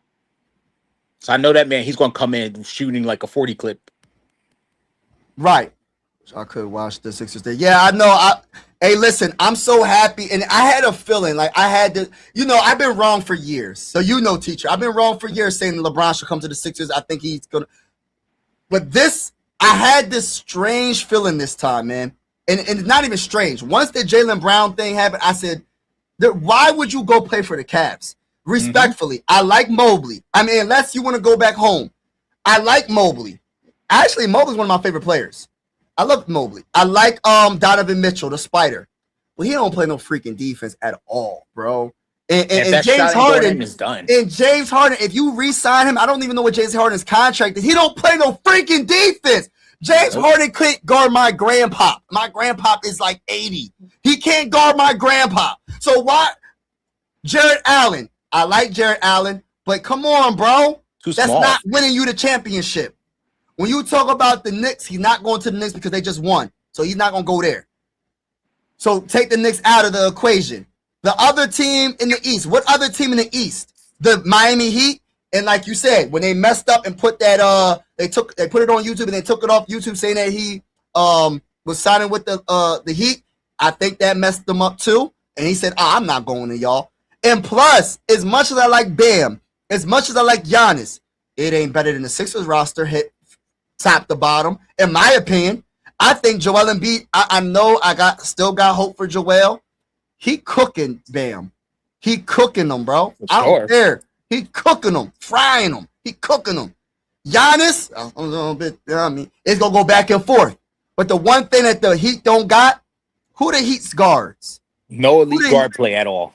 They don't have them. They didn't keep Tyler Hero. Hey, listen, bro. They don't have the guard play like Tyrese Maxey. They don't have the guard play like VJ. They don't have the guard play like Filan. They don't have the guard play like Simons. They don't have the guard play like the Sixers. Guards are very important. Look at Jalen Brunson, the guy that won the finals MVP, the guy that put his team, on top of the Sixers, unfortunately. You know what I'm saying? I don't like it. But it's true. Relive that. It's true, bro. It's true, bro. I ain't gonna hate. I gotta. Oh, look at the cute man. Yeah. I wish I could. Or that LeBron being a liability on defense and ball dominant at 41 games destroy us. Let me say this. Let me answer that. All right, so he doesn't have to be ball dominant. He won't be ball dominant with the Sixers. We have a Tyrese Maxey. He's not gonna be ball, but we don't care if he was to have the ball a lot. Or somewhat. I'm not saying have it all the time running the offense, but I would love to see LeBron run the offense. And also, yes, you're right. Liability defensively. He's not the same LeBron back in the day. But let me say this though. What on the Lakers is you obviously must be a Lakers fan. Luka is a liability on defense. Austin Reeves is a liability on defense. DeAndre Ayton's a liability most of the time on defense. So you have nothing but liabilities on defense. When you come to the Sixers, you have a VJ Edgecombe that plays defense. When Joel Embiid is healthy, I understand if he's healthy, he plays elite defense when he's healthy. Also, I don't know if you don't know this, my guy. We have one of the best two-way players in the NBA. He just came to the Sixers not too long ago, and his name is Jaylen Brown. He plays elite defense. So he doesn't necessarily have to play elite defense. He just has to play average defense. And when LeBron was on the Lakers, he had to do. There's no elite defenders. We have elite defenders. So that's the difference between the Lakers roster and the Sixers roster. All right. LeBron read that. Hey, Mike. Yes. I'm gonna dip out. My wife should come to the door any minute now, but it was a great conversation. Oh man, salute to you. Thank you, man. God bless props you and your again, family. Man. You spoke this into existence. Yeah, come true. Yeah, it does, bro. Thank you again, bro. Have a good day. Thanks. You too, man. All right. That's my guy, teacher in the building. Shout out to my guy. All right, let's read this here. How is he going to help this team? Jaylen Brown, VJ Maxey going to be spot up shooters. You have no clue. I'm going to tell you this. I have no clue, I guess. I have a clue. And I'm going to say this respectfully. The one thing about this roster is just because LeBron's coming to the team doesn't mean he's the first option. Doesn't mean he's the second option. Doesn't mean he's the third option. Fourth. Listen, bro. Tyrese Maxey. And maybe I'm clueless. I don't think I am. But maybe I'm wrong. But Tyrese Maxey is going to have the ball in his hands. Jaylen Brown is going to run this offense as well. VJ Edgecombe is going to have parts, like some games that he's going to run this offense. Bro, LeBron James is going to run this offense as well. But it's not going to be like he's going to be the point guard for he's not going to run the offense from the beginning of the game to the end of the game. It's not happening. I understand when he was with the Lakers, he had to do it because Luka got hurt. Who else going to run the dang on offense? It ain't going to be Austin Reeves. Who else on the Lakers roster last season was going to run the offense? Who's more qualified than LeBron James to run the Lakers offense? Not one player on that roster. The only one that's qualified more than him right now because he's in his prime, and that's Luka, and Luka got hurt. Other than that, he had to run the offense. With the Sixers, he's gonna run the offense sometimes, not the whole game. He can run the offense maybe a half a quarter, maybe a whole quarter. He ain't gonna run it the whole game. I'm just saying, bro. They just say that because they hate us. Yeah, I don't know, bro. Who is on the bench in Philly? All right, who's on the bench in Philly? Shout out to A in the building, baby. Everybody hit the like button. Everybody hit the like button. Let me give you this quote real quick. Hit the like button, hit the subscribe button. We are going live for a lot of Sixer games this season with the scoreboard and everything. So whether you're a Sixer fan or not, you're welcome to the YouTube family. Sports are designed to bring us together, not separate us. Let me read the quote. This is what the LeBron James said on X earlier today. And I quote, and I'm going to answer your question about the bench real soon. I believe I can help make the Philadelphia 76ers a championship team. And I am so excited to energize a new fan base and start this incredible journey one last time, James wrote on X. This is my last decision. I'm not going for money. I'm not going for family. I still want to compete, to win, and to have a chance at the feeling of winning another championship. That's what LeBron James said. So, our roster, we have Simons. We have LeBaron Filan, the 22nd overall pick in this last draft. We have Justin Edwards. We have Dean Wade. I think he's going to be a big part of this team defensively, and he's a good three-point shooter. I got to do more research on Caleb Love. We do have a Dembona and Janai Broom. The only weakness I really see is the center position, but LeBron James could be center depending on who the center is. And also Dean Wade could play center depending on who the center we're playing against. So it's about matchups when it comes to the center position. I feel like we're deep enough. And what's the other guy's name we signed from New York? I forgot his name, but we also have him. We also have Dominic Barlow. Dominic Barlow, I feel like I hope he gets opportunity. Give LeBron James some days of rest and have Dean Wade play at power forward and have Dominic Barlow as the reserve, the second stringer. So yeah, I hope to see Dominic Barlow play as well. But I think this roster is very, very good start to top to bottom, and I feel like we have a lot to prove. I know a lot of people. I know Las Vegas is probably saying the Sixers have the highest chance to win in the Eastern Conference, but it's not about winning the offseason. It's about winning in the postseason. It's about winning in the regular season. You can look good on paper, but you got to prove it. Everybody's going to want the Sixers. Even the defending champions, the New York Knicks, are going to want to prove that they're the champions and they're going to win it again. They're going to try to win back-to-back. Even the Miami Heat, oh my goodness, bro, with the Giannis, with Bam. We're going to see how that looks. But who's their guards? I can't even name the Miami Heat guards, and I don't mean that in no disrespect. I can't think off the top of my head. Who are their guards, bro? Know what I mean? And then when you talk about the Pacers, is going to be a good. Oh my gosh, the Pacers are going to be very good too. I think Tyrese Halliburton is one of my favorite players in the game. I think he's definitely one of the best point guards. He's one of the. He reminds me of a Rondo, but not Rondo. He's not Rondo, but he reminds me of Rondo. He's one of the guys, and what I mean by that is Tyrese Halliburton plays good defense.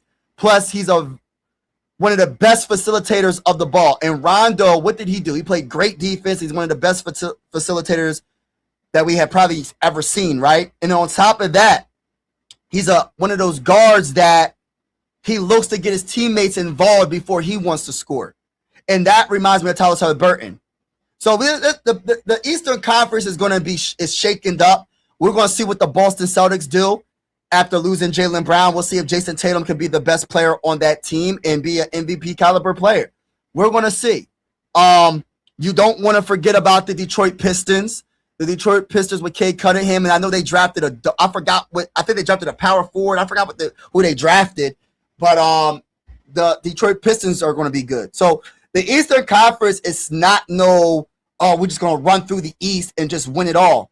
We're going to speak it into existence. I feel like we're going to as a Sixer fan, but the Eastern Conference got some good teams, and we're going to see how this all plays out one game at a time and see what happens. Shout out to everybody in the building. LeBron James to Philly is unbelievable. Yeah, exactly, bro. This is crazy, bro. Crazy work, bro. I can't believe this, bro. It's going to be a block party. Yes, let's go, baby. Yes, hit the like button, y'all. Everybody hit the like button. Embiid ain't that durable anymore. That is a good comment, and honestly, I do agree with you. He has never been durable. So I don't agree with your whole comment because he never been durable, respectfully. But this is the difference between those years and this year. He doesn't have to be the best player. The years that he wasn't durable, he had to be the best player for the Sixers to have an honest chance to win. Not anymore.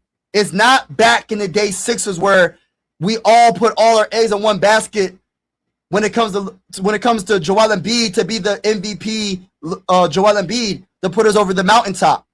Not when you have a Jaylen Brown. Not when you have a Tyrese Maxey he's in his prime. He's young, but he's a vet in the game now. He's been in the NBA for a couple years now. So it's different. So I do agree that he has durability issues, but I feel like he will be healthier this year because the pressure is great because he doesn't have to be the best player on this team anymore. He can have games where he can score 10 points. Before, he had to score like 35 points for us to win. You know what I mean? So it's a little different now. It's a little bit different. It's a little different than what it was before. LeBron, one of the greatest passers ever, ain't going to struggle to give him the ball. Facts, bro. There's no pressure on one. Yes, two players. Yes, it's a team sport, bro. Facts. Bro, I thought he would go to Miami because some intern accidentally made. Yes, exactly. I think that kind of messed it up, though. Like my bull teacher said, press LeBron James. I think, honestly speaking, though, I think that roster is very, very good, but I don't think it's good enough. I think even with a LeBron James running the one, being the one, running point, small forward or whatever you want to call it, because LeBron can play every position, right? I don't think that roster is good enough. Respectfully, maybe I'm wrong. Maybe the Miami Heat are better than what I'm thinking they are. They're really good. We'll see what happens. I'm loving it. I love it. Mike, maybe you might be able to speak. Oh, stop it. We ain't gonna do that. We're not gonna do that. We're not gonna do that. I'm not letting you mess the vibes up. We just saying need someone to guard I need low key, but that's it. Honestly speaking, it's teamwork make the dream work. Jaylen Brown can slow him down. Dean Wade can slow him down. Joel Embiid can slow him down. We'll be fine. I ain't even worrying about it, bro. Yeah, bro. I had to. Lakers don't got nobody. I had to put some respect on LeBron James' name, bro. For real. Now Stephen A. Smith has to. Hey, Stephen A. Smith is gonna hate on this. Look. I'm gonna name two big time. I respect them a lot, by the way.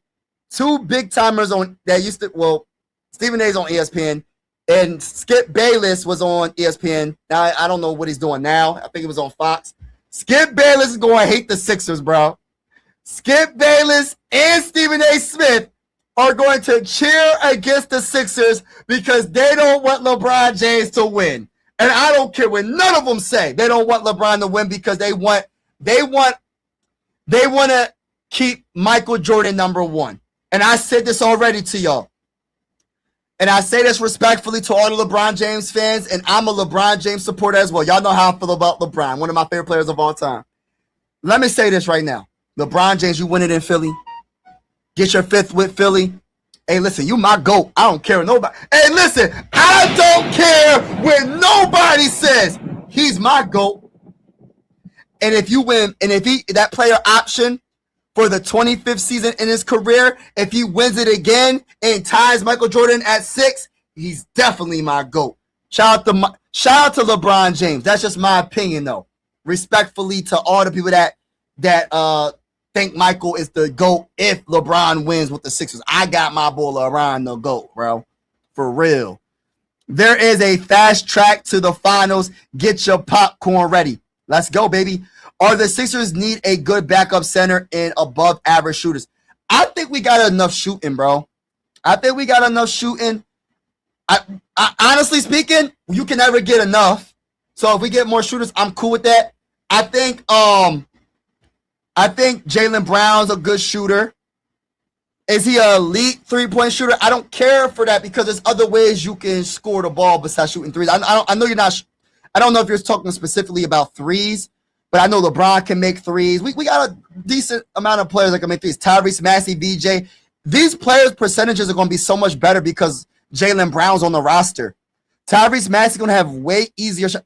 I wouldn't be surprised if Tyrese Maxey's three-point percentage is the highest on this team by the end of the season. I would not be surprised. Honestly speaking, I wouldn't be surprised if VJ Edgecomb's the second when it comes to three-point percentage because you really can't double team these players no more. You can't double team Tyrese Maxey no more. Like there's gonna be wide open threes, bro, left and right. LeBron gonna find them. I'm telling you, bro. But I definitely agree with the backup center. I do agree with. There's nothing wrong with having more shooters. We do have Simons. I'm not sure what his three-point percentage is. I'm not really sure how good Filan's three-point percentage is.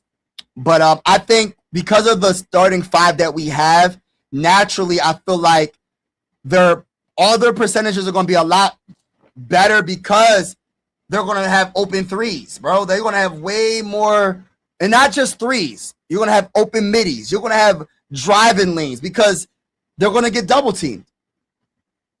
Since when has LeBron ever played center? LeBron plays centers in certain games. In the playoffs against certain matchups, he plays center, bro. He doesn't play center like all game long, but certain matchups, LeBron played center, especially in his prime with the Heat, especially in his prime with the Cavs. I'm not saying, oh, LeBron James the center. No, he can switch to center. I'm not saying from the very moment the jump ball, LeBron James is the center. That's not what I'm saying. I'm talking about he can switch to center. And against certain centers, he can play center. But I'm not saying he's going to, from the jump ball, he's going to be the starting center. That means all of our centers are hurt. But he can switch and play center in certain instances, depending on who the opposing center is. Because there's a lot of finesse centers in the NBA. If you're going against Giannis or Bam, obviously it's going to be hard for LeBron to play center. But if you go against a center, respectfully speaking, I'm not coming at him. I absolutely love, what's his name? Trying to think of some of the centers. All right, for instance, Jared Allen. He could guard Jared Allen. He don't got no real offensive game. I say that respectfully. Centers like that. Rudy. You think Rudy, he can't guard Rudy? Rudy he can't shoot, or like really? He don't got no offensive game. He can guard him. Unless Rudy is close to the buck basket, he's a liability offensively. Occasionally he'll shoot a midi. Who else? Even the Joker. Joker is a finesse center. Yes, he can post up. I got my money on LeBron James. I'm holding it down, keeping them from getting too close to the bucket. There's certain centers that, of course, I wouldn't want LeBron going against. No, I don't want him going against Victor Wembanyama or somebody like. I don't want him going against that.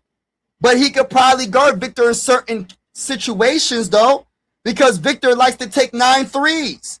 Unless Victor is in his bag and he's driving to the lane, LeBron James could switch to 5. I'm not saying that he's going to be, again, I'm going to repeat myself. I'm not saying LeBron, as soon as the jump ball, LeBron, you're the center. No, I'm talking about switching, and I feel comfortable in certain points of the game, depending on who the center is that he has to go against. I wouldn't be mad seeing LeBron at center sometimes. It just depends on the matchup. It just depends on the matchup. Early Christmas. You know a center needs to rebound and protect the rim, right? That's true. That's why it's a team sport. You know centers can't do it all when it comes to rebounding. You know centers can't do it all when it comes to shot blocking. That's why you have a Jaylen Brown. I'm not sure if you know if we have a Jaylen Brown. Well, we have a Jaylen Brown. I don't know if you know we have one of the best young shooting guards in the game in VJ Edgecombe. He can guard he gets blocks. He plays really good defense. And he's a good rebounder. Jaylen Brown averaged how many rebounds? Hold on, it's about boxing out. LeBron James can box out. Jaylen Brown averaged pretty much 7 rebounds a game, bro. I'm just saying, bro, it's a team sport. I think you're not understanding what I'm saying about LeBron could be center sometimes.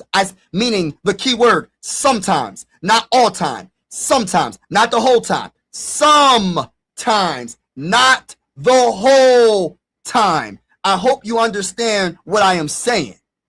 I'm not saying LeBron can be the starting center every single game because we have a Joel Embiid. Why would we do that? We're not going to put my 41-year-old that's not in his early prime at center the whole entire game. I'm saying in moments of the game, he can play center. Not the whole game. Sometimes, certain moments of the game, he can switch to center. I hope you understand where I am coming from. I don't know what else to say. If you don't understand what I'm saying, I can't help you understand, bro. I just can't. I can't help you understand. I think they should move VJ to the bench, have Simmons start. Oh, Simons. I thought you mean Simons start with Maxey and move Maxey to the 2. Have VJ and LeBron destroy with the bench. I like they're gonna do some things like that. I'm pretty sure, but honestly speaking, I think it's just too much. I wouldn't take VJ out the starting lineup. I mean, unless he struggles, which I don't think he will. I wouldn't take him out the starting line, but I get what you're saying. I feel like even if you don't change the starting 5, I feel like our bench is still a reliable bench that can get buckets. Simons is a bucket. Phylan is a bucket. I think Dean Wade, when it comes to shooting threes, is a bucket. And you know they're going to have some. It's not going to be like the bench ain't going to have no starters. Some of our starting 5 is always going to be playing the whole game. It's not going to be the whole bench. It's just going to be the whole. It's going to be a whole bench from the 1 to the 5. It's going to be some starters playing at all times. But I do get it. I think our bench is going to shock a lot of people. I think our bench is actually pretty decent, man. Allen Iverson may come off for real. Let's be honest here. The Knicks are the only team in the East with chemistry, and they already won the chip. That's scary. Sixers have a decent on paper. Yes, I will agree that they have the chemistry. They are the champions, and they deserve our respect. I got nothing but respect for the Knicks. You know what I mean? I got nothing but respect. But I'll tell you one thing. I think the Sixers can build chemistry too. I feel the Sixers are a scary team as well.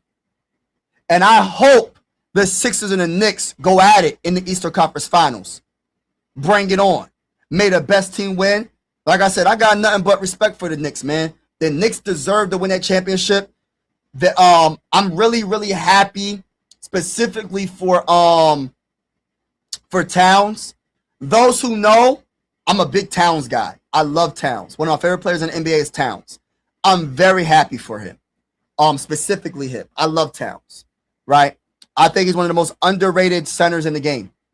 And he was one of the biggest reasons why they won that championship against the Spurs.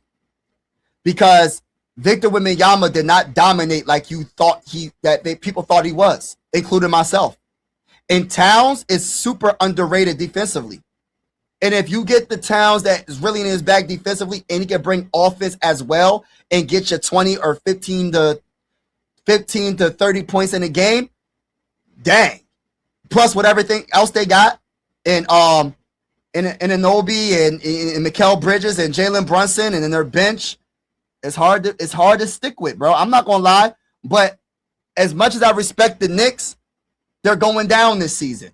We're gonna beat the brakes off of them. It's all love, it's all fun at the end of the day. I'm gonna talk my trash, but I do respect the Knicks, and I can't wait until next season. I can't wait. As a Miami fan, I'm angry at Pat Riley. Made us think we had LeBron. Lesson learned, never prepare a YouTube stream. Exactly. You know what? I think that was a mistake. Maybe it was a mistake. Maybe LeBron was going to go to Miami. Maybe. We'll never know. Maybe LeBron did say it, tweeted. I don't know. But I think LeBron was going to come to the Sixers after the Jaylen Brown. I think when we got Jaylen Brown, I think that was when LeBron was going to come to the Sixers. That's when I thought he was going to come. You know what I mean? No, that's not me. I'm not acting like he's in his 20s. No, bro. That's not what I'm saying, bro. Second round exit playoffs, I don't believe that. We'll have to agree to disagree. What I'm saying is even though he's in his 40s, he does not have to be the first option. He does not have to be the second or third or fourth. Let me say, it goes by matchup and who we play against. LeBron James is still a top 15 player in the NBA, even at the age of 41. He averaged 20.9 in points, 6.1 in rebounds, 7.2 in assists. One of the greatest players of all time, still pretty darn good. No, he's not in his prime, but we don't need him to be in his prime. That's my point. When you have a Jaylen Brown in his prime, Jaylen Brown is 29 years old. When you have a Tyrese Maxey in his prime, that is very scary to watch. And then when you add in a VJ Edgecombe, right? And then on top of all that, I know people don't want to talk about it because we always say if when we talk about this player I'm about to name, but people forgot about Joel Embiid. And I know it's a big if. I understand it, and I'm hoping that he can stay healthy. But if Joel Embiid if he's going to be healthy this year, look out NBA. And even if, and I don't want this to happen, even if Joel Embiid did get hurt, let me say this again, and I don't want this to happen, we still have a championship roster because of the Jaylen Brown. Because of the Tyrese Maxey, because of the VJ Edgecombe, because of the LeBron James. The cherry on top is one of the best centers in the NBA when healthy is Joel Embiid. And then when you talk about the bench, when you talk about Dean Wade, when you talk about LeBaron Filan, when you talk about Simons, when you talk about Justin Evers, I think he's going to do his thing this year. We have a complete team. So even though people are going to say LeBron is not in his prime, which that is a fact, we ain't trying to say he's in his prime. He doesn't have to be in his prime. And he don't even have to do too much. Just be healthy and do what you got to do when we need you to. And I think LeBron's going to be, listen, he's going to be amazing this year with the Sixers. I'm not saying LeBron going to average 30 points, 9 rebounds and 9 assists and be an MVP this year. I have never said that. But what I am saying is the complete team with the LeBron James makes us the most dangerous team, in my opinion, in the Eastern Conference to go against the Knicks and challenge the Knicks to dethrone the Knicks.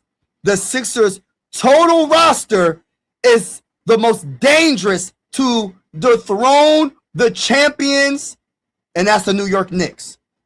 Let me say it again. LeBron is not in his prime, nor do we need him to be in his prime. We just need him to play like he played with the Lakers. We just need him to be healthy. We just need him to be LeBron James and be the missing piece that we needed because we haven't won since 1983. It's been 40 plus years and counting. Jaylen Brown could be the missing piece, but LeBron James could be the two missing pieces. Jaylen Brown and LeBron James bringing us a championship. That's what we need, baby. No, we have not said LeBron is in his prime. Even with that team, y'all not beating the Knicks. We gonna see. Keep that same energy. Jaylen Brown is not a good shooter. I can't tell. Winning the Finals MVP, I can't tell. East Coast, I can't tell. Keep that same energy. Pat Riley is 80. I want him to retire. Other Heat fans love him too much. I like Pat Riley, but I get what you're saying. It's going to be even easier when the Knicks this year. We're going to see. We're going to definitely see. VJ going to have to come off the bench. Y'all bench is weak. Nah, I don't think our bench is. I think our bench is actually underrated. Everybody that's in the building, hit the like button, hit the like button, hit the like button, hit the subscribe button if you haven't already. We are going live for a lot of Sixer games this season with the scoreboard and everything, play-by-play style. We're also going to be going live for Phillies playoffs. I'm a Sixer and Phillies fan, but I cover mostly Sixers on this channel. I'm not going to sit here and cap. But like I said, everybody is welcome to the YouTube family. Sports are designed to bring us together, not separate us, and I truly feel that way. There's a lot of stuff going on around the whole entire world, and I just hope I can bring some joy to people and have fun with people. That's all it is, you know. Simons can shoot the three. He was supposed to be a 3-point on, but yep, let's go. Let's go, baby. What's good on, Colt? Get your LeBron. Yeah, I got to get me a Jaylen Brown and a LeBron jersey. Listen, I'm getting me a LeBron James jersey. I'm getting me a Jaylen Brown jersey. I'm getting me a Tyrese Maxey jersey. I'm getting all the jerseys, baby. I'm getting them all, baby. VJ, everybody. I'm getting a jersey from everybody. He can guard Jalen Durant. Yep. LeBron is 42, bro. Y'all overhyping this. All right. Keep that same energy. Y'all keep on talking about age, but y'all not talking about the production. What was the Lakers doing when Luka got hurt? Look up the numbers. Look up the numbers of the Lakers when Luka got hurt and what LeBron did when he ran the offense at the age of 41. You keep bringing up age, but you're forgetting about the production. I know that there's 50-year-olds that can outdo young players. I know that sounds crazy to say. It's not about the age, it's about the production. He could be 100 years old, and if he's still putting up numbers like this, welcome to the Sixers. Just reported that the I'm a Magic fan. The roster right now not beating a healthy 76er team. And I think another team, I forgot about the Magic. Magic might be all right. Shout out to my guy in the building, Samuel. Christopher Real in the building. I'm just looking at the comments. We will find out in the document. Yeah, we're going to see. Mike was fishing. And look, yeah, fishing was pretty good with my son, man. It was fun, man. It's always good to spend quality time with your family. That's what I've been doing lately. I haven't been going live a lot because I've been spending time and working on things and, you know. 8 years with the Lakers, 24 seasons, another Kobe. If you feel like he's a bum, all right, that's your opinion.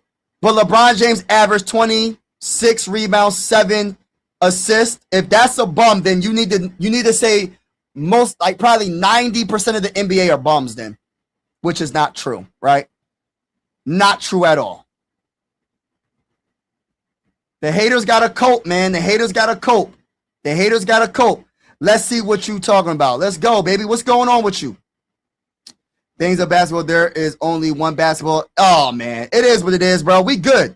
And we good. We got ball handlers. We got guys that are facilitate. That love to facilitate. LeBron he's a point forward. He loves to facilitate.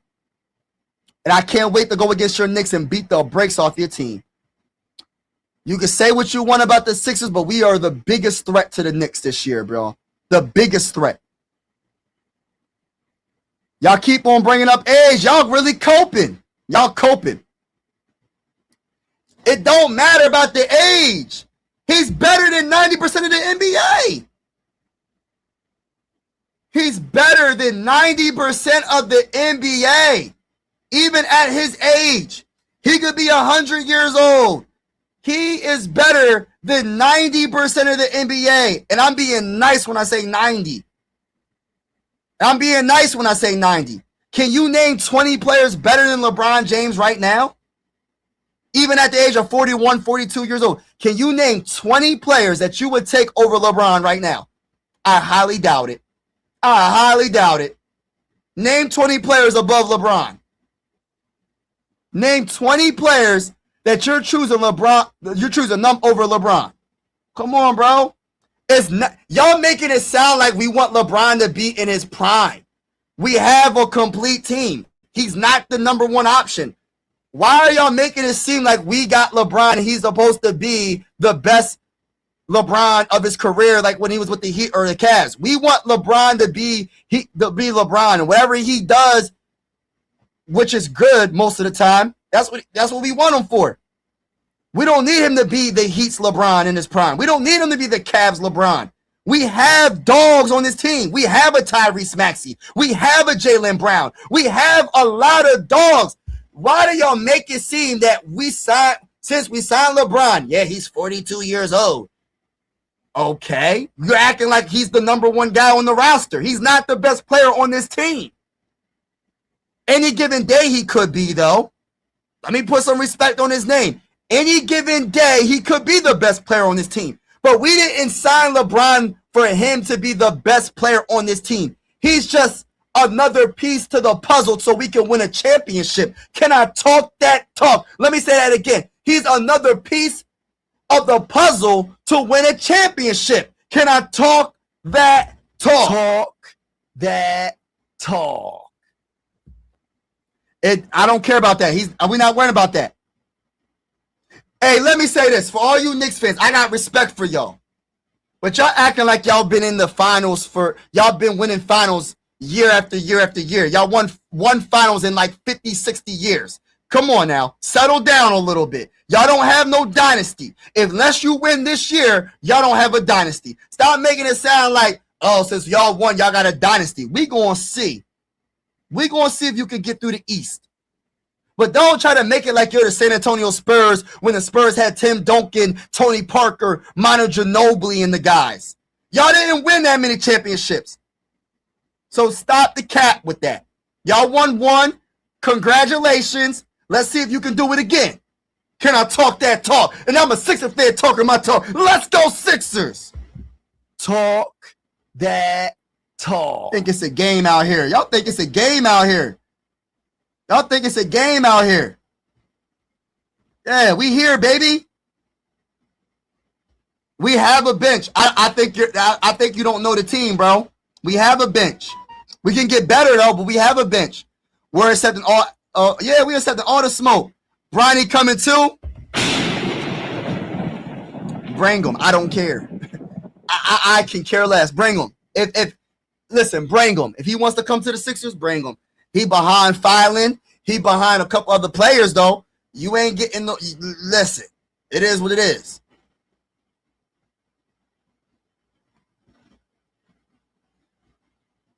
I can never forget OG. I think OG is a heck of a player. I love OG, but nah, bro. Y'all got good players. We're the biggest challenge. Y'all coping hard, man. Y'all just making all the excuses in the world. Sometimes it's good genetics. Sometimes it's, not only good genetics, but taking care of your body.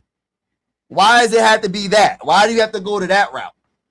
Because He's 41, 42 years old, still playing at a high level. I mean, goodness. We're going to see what happens, though. We're going to definitely see what happens. But y'all coping hard with this. LeBron is 42. We know. We don't care. Yeah, we know. But he's not. We didn't sign LeBron for him to be the best player on the team.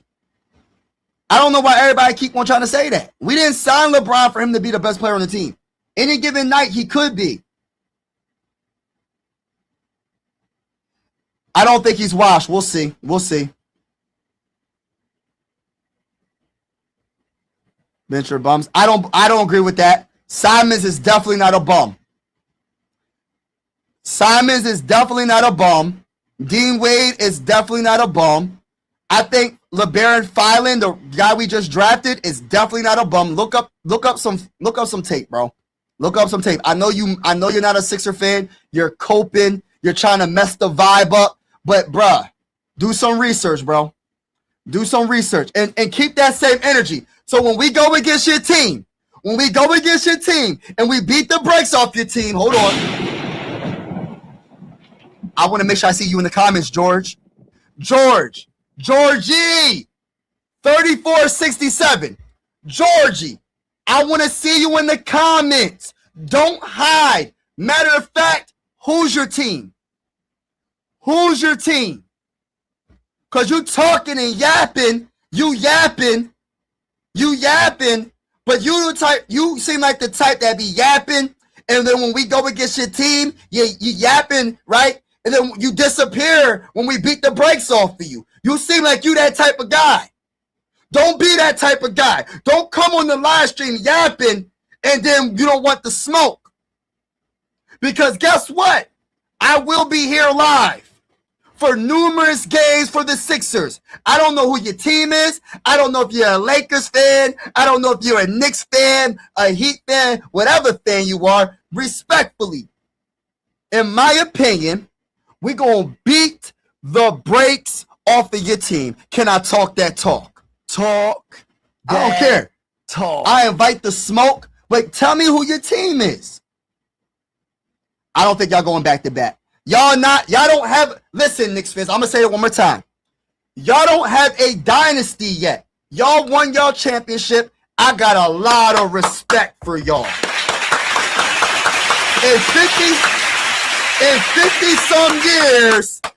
some years, you got your third championship? You just tied the Sixers getting your third championship.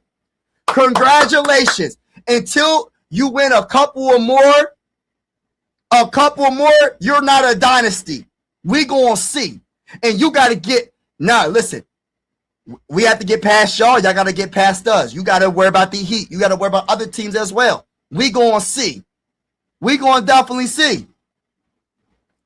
Sixers are going to be second round exit. Just Knicks fans, you will have to. Yeah, man. I don't know why they making it seem like they a dynasty. Y'all ain't win no dang on back-to-back chip. Now, if you could shut me up by beating the Sixers in the playoffs and winning another championship, hey, listen, I got nothing but respect for y'all.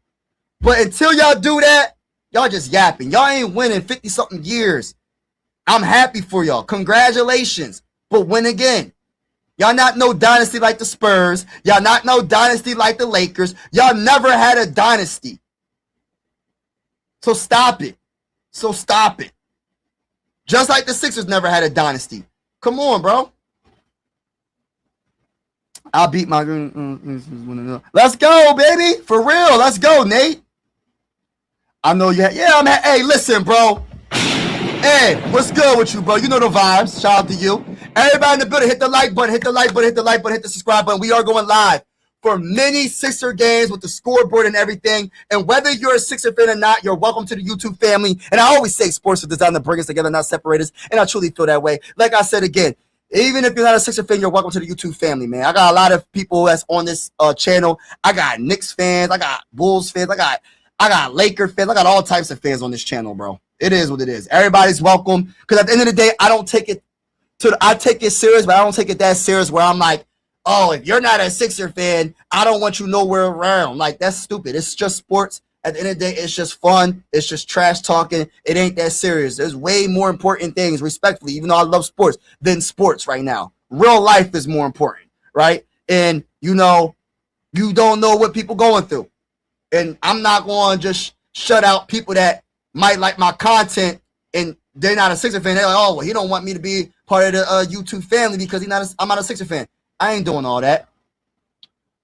If Bron wanted to come to they would have yeah, exactly, bro. Yeah, exactly. The disrespect is unreal. Yeah, it's crazy, bro. Them breaks getting beat. Yeah, bro. I don't know why they talking crazy. I like Sixers, bro. I just like to see the bench upgraded. Maybe hey, listen, bro. The only thing, Georgie, you a Sixer fan and you talking crazy, bro? I'm calling you out. The team, listen, bro. How do you know the bench ain't really that good, bro? We ain't played one game yet. On paper, bro, Simons is better than Quentin Grimes. Simons, on paper, in my opinion, is better than Jared McCain. Also, LeBron Filan. A lot of people got a lot of respect for LeBron Filan. I think he's going to be really good coming off the bench. Oh, hold on now. You got Dean Wade, a good 3-point shooter. I feel like Justin Edwards is going to have a nice year. This is the thing.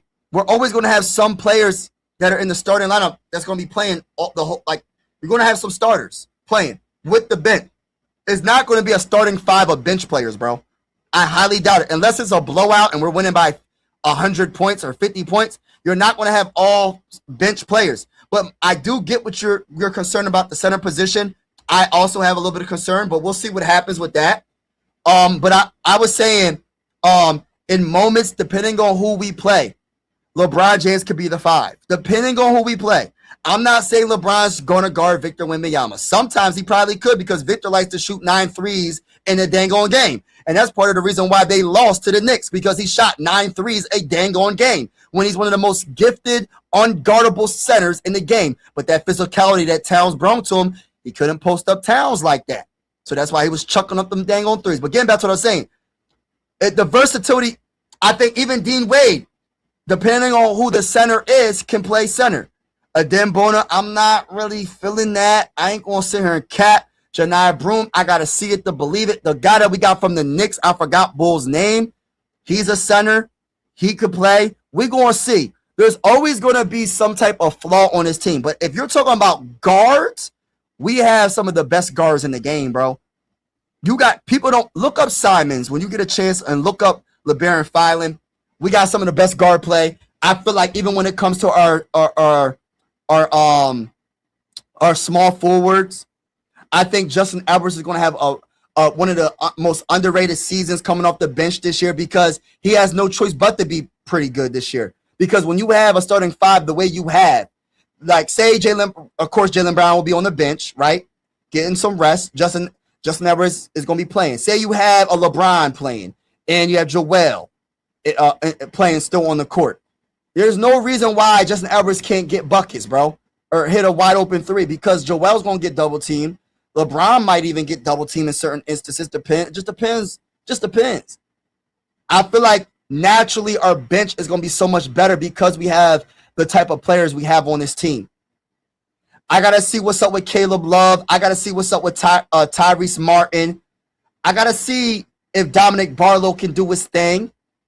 We're going to see. But I feel like our bench is way better than last year when it comes to the guards. Definitely the guards. I got to see what it comes to the shooting guard. I got to see what it comes to the small forward. I think our power forward is much better because I think Dean Wade is going to be a very good. I'm not saying he's going to score 50 million points, but he's going to be a good defender that can guard 1 through 5. He's also going to be able to hit that 3. And then you got Dominic Barlow. He's going to be, you know what I mean? He's going to come in and do his thing. So I don't think it's as bad. No, is this the best bench in the whole Eastern Conference? I don't know about all of that, but I feel like we have a lot of scoring on this bench. We have a lot of scoring. Defensively, we have some solid defense, but I do agree that center position, I'm a little iffy, but that's why you have superstars like a LeBron James. I'm not saying he's going to be a superstar like with the Heat or the Cavs, but just his presence and the leadership that he brings, the championship pedigree that he brings. Same with the Jaylen Brown championship leadership that he brings. Your stars cover up your deficiencies on the bench or the deficiencies on the team. That's why you have stars. You're always going to have a weakness on every roster. Every roster does not have a perfect roster. There's going to be holes in your roster somewhere. But when you have the players that we have, they're going to cover up the deficiencies, in my opinion, so well that the bench has no choice but to be better. They're going to be better. I think it's better than last year. Can we get better? Yes, we can. We still in the off season. We ain't start yet. So we still have some time to get better on the bench. We still got time. It's not, we're not done yet. We're not done yet. Let's share what you have. Exactly. It can't be a perfect roster. Who would have thought we would get rid of Paul George for Jaylen Brown? Come on, bro. Who would have thought after getting Jaylen Brown, we would have LeBron James?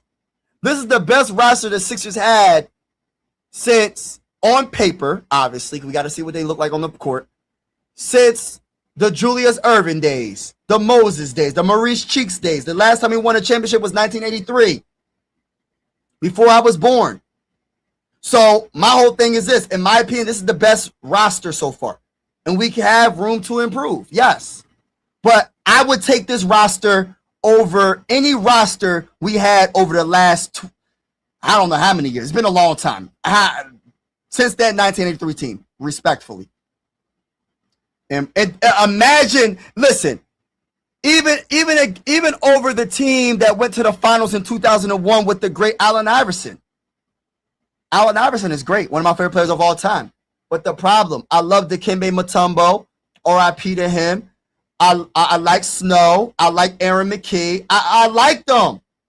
But they ain't this. You got one superstar in Allen Iverson and the rest of the squad, it just wasn't good enough. This team has multiple players that can take over the game at any given night. This team has players that are on the bench that could possibly be a starter, which really is probably Simons is like the one guy I can really name off the bench that can be a starter on some teams possibly. But you get what I'm saying, bro. Like, we have a good team, bro. We have room to improve, though. We have room to improve. Upgrade at center for like backup center. Joel Embiid got to stay healthy, but we got to improve like backup. I think Joel is given a whole league. Yes, that's true. That's a fact. That's a fact, bro. That's a fact. How you can double 4 different plays. That's true. Thomas Holland, Wade can all space the floor way more off the bench than pass. Exactly, bro. This bench is way better than it was, bro. People, this is what I don't understand, right? And I get it. Fans are going to think what they think, and everybody's entitled to their own opinion, just like I'm entitled to my opinion. And maybe my opinion is wrong a lot of the time. But you can't have a perfect roster. It's like if you don't have a whole all-star starting 5 and a whole all-stars coming off the bench, there's always something to say about, well, we don't have a bench at all. Yeah, we have holes in our bench, but I would never say that we don't have a bench. You can't have a whole all-star team. You can't. That's why you have the stars that you have on this team to cover up the deficiencies. Yes, like and subscribe. Just wish we had a better backup than Bona. Yes, I get it. Yeah. I like him too. I can't even pronounce his name. But yes, I like him too. We're gonna see. Barlow, Bono, Walford are decent also. Yeah, we're not as bad as what. Listen, we're not that bad off the bench. We can improve. Yes. Don't forget, LeBron James will be 42. Yeah, that's fine. I'm cool with that. He don't gotta be prime LeBron with the roster we have. He don't gotta be prime LeBron. The best starting 4 in the NBA. Starting 5, you mean, right? One thing is for sure, LeBron is going to bring it every game like a constant pro, and this is a good. And I think he's going to push. I love this comment, and I think he's also going to push Joel Embiid I think he's going to push Joel Embiid, and I think he's going to push everybody on the roster. But I'm saying Joel Embiid specifically because he has been hurt. I think he's going to push him to have a better. I don't know. I'm not saying Joel Embiid's not working out. I'm not saying that he's being lazy in the offseason, but he's going to push Joel Embiid, and I think that's all good for us. And if Joel Embiid is the guy that I know he can be, that I believe that he will be this upcoming season, people are going to be like, dang, I forgot about Joel.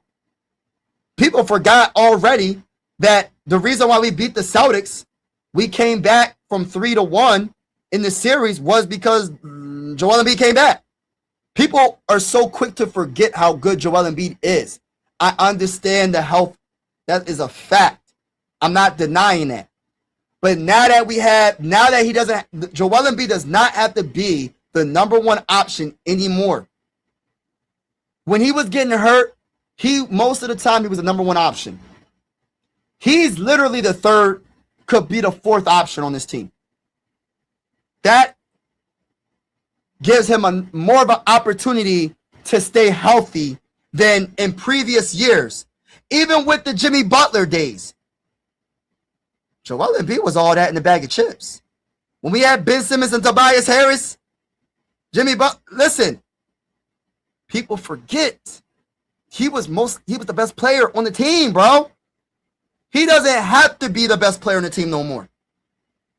Will Joel Embiid have moments where you're like, oh my goodness, this man just cooked whoever is guarding him, and you're like, gosh, Lee, I forgot about that guy.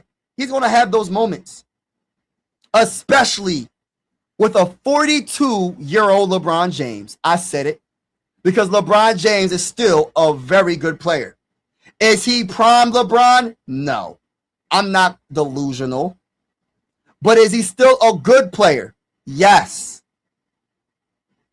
This goes to show you, if you take care of your body and good genetics, yeah. And number one, God, anything is possible. Anything is possible. Oh, let me read this comment. No. Good fit for one thing. Oh, I read that comment. But shout out to you for that comment. Vikings versus yeah, it's on. It'll be something because LeBron, that Kevin Love backups. Yes, backup. Setter signs on a vet. Oh my gosh, I would love Kevin Love if Kevin Love as a backup player. Do you think we can get Bronny too? I think we probably will get Bronny if the Lakers release him. Only perfect roster was 2010 Warriors in the 80s. And yeah, there's no such thing as a perfect roster, bro. Like, people be like, when we make a move, like, I get it. Fans are going to want the perfect team to win, right? But even the perfect team don't always win. What happened and that wasn't a perfect team, but they had a very good team. Do y'all remember the year when, what year was it? When LeBron made the first decision to go to the Heat?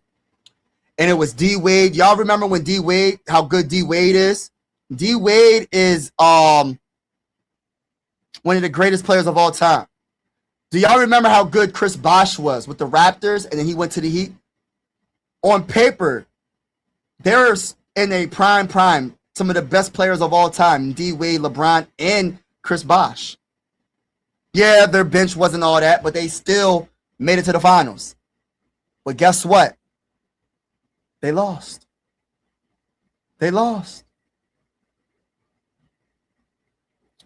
You know, because the team that beat them, the Mavericks, had a deeper team. And they also had a superstar that wasn't backing down. And y'all know who that is, right? Dirk. Hey, one of the greatest players of all time. He wasn't backing down. You don't need to have an all-star team to win. You just have to have you have to have an all-star or two. You probably don't have to have that. Just have a good superstar or all-star in a good team, and you can have fringe all-star players you can win. We're lucky enough. I don't want to say lucky. We're blessed enough to have a LeBron that's 42 years old that already won, that he doesn't have to be the number one option, because that would take a lot away from Tyrese Maxey. That would take a lot away from VJ Edgecombe. That would take a lot away from even Joel Embiid and Jaylen Brown. Jaylen Brown is literally any given night, anybody can be the number one option. But for me, it's Tyrese Maxey and Jaylen Brown. 1A, 1B. Number one options when it comes to scoring.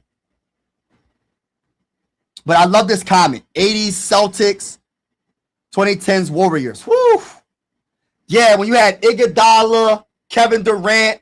Was that Kevin Durant roster? Green, Curry. Sixers are loaded, though. Yeah, we are loaded. I think so, bro. It's not a perfect roster, but it's a good roster. It's a good roster. Yes, hit the like button, hit the subscribe button. VJ will also have plenty of run with the second unit. Facts. And Brown, too. Yeah, bro, we are good, bro. We are good, bro. We have some inner lineup options for every. Exactly, bro. Like, I was even saying, like, because I think someone got confused. Like, I said LeBron could play center. They thought I meant LeBron is going to be the starting center every game. That's not what I meant when I said he can play center, meaning he can switch to center and he can hold his own in certain instances against certain players. Now, I mean, that's the versatility we have. Even Jaylen Brown could, depending on who the center is, because certain centers are very finesse. If we don't have a Shaq in the NBA, bro. We don't have Shaqs in the NBA. Yo, I'm not going to put Jaylen Brown on a Victor Wembanyama all like that, even though Victor Wembanyama is a finesse player as well. He shoot a lot. He shoot way too much threes for my liking, but he's still a great player. You could put a Jaylen Brown on a Jokic because he's a finesse center. Even though he's a great center, he can score in many other ways than backing down. He shoots, he facilitates.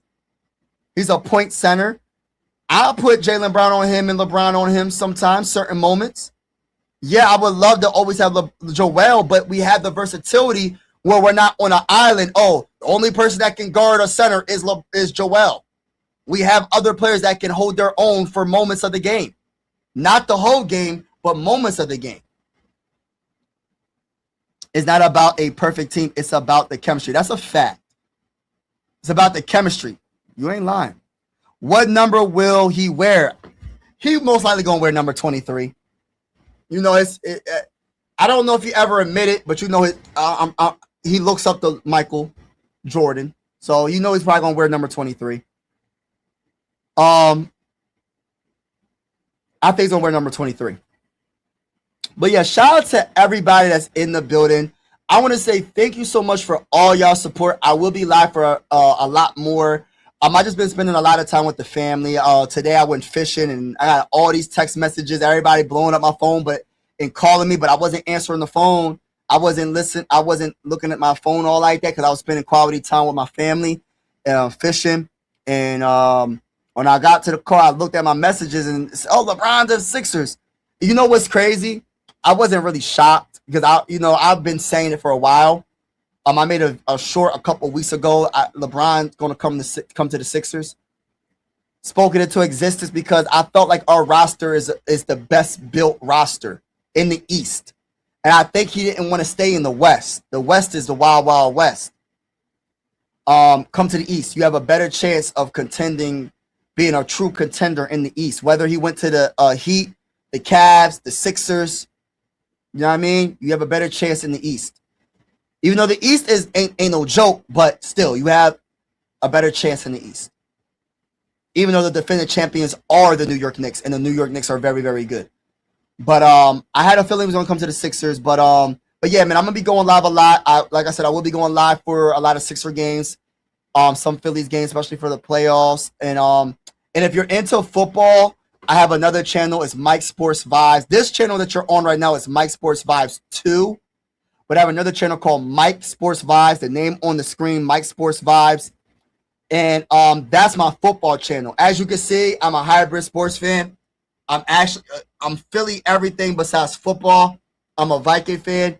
But you're welcome to go to that channel as well if you're into football. And if you're wondering why I'm not an Eagle fan, it's because of Randy Moss. Randy Moss made me into a Viking fan. So I've been a fan because of Randy Moss. But yeah, man. Shout out to everybody that's in the building. About to get off shortly. Let's hit that like button. Thank you.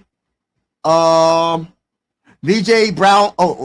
VJ Brown guarding him for 48 minutes is tough. Yeah.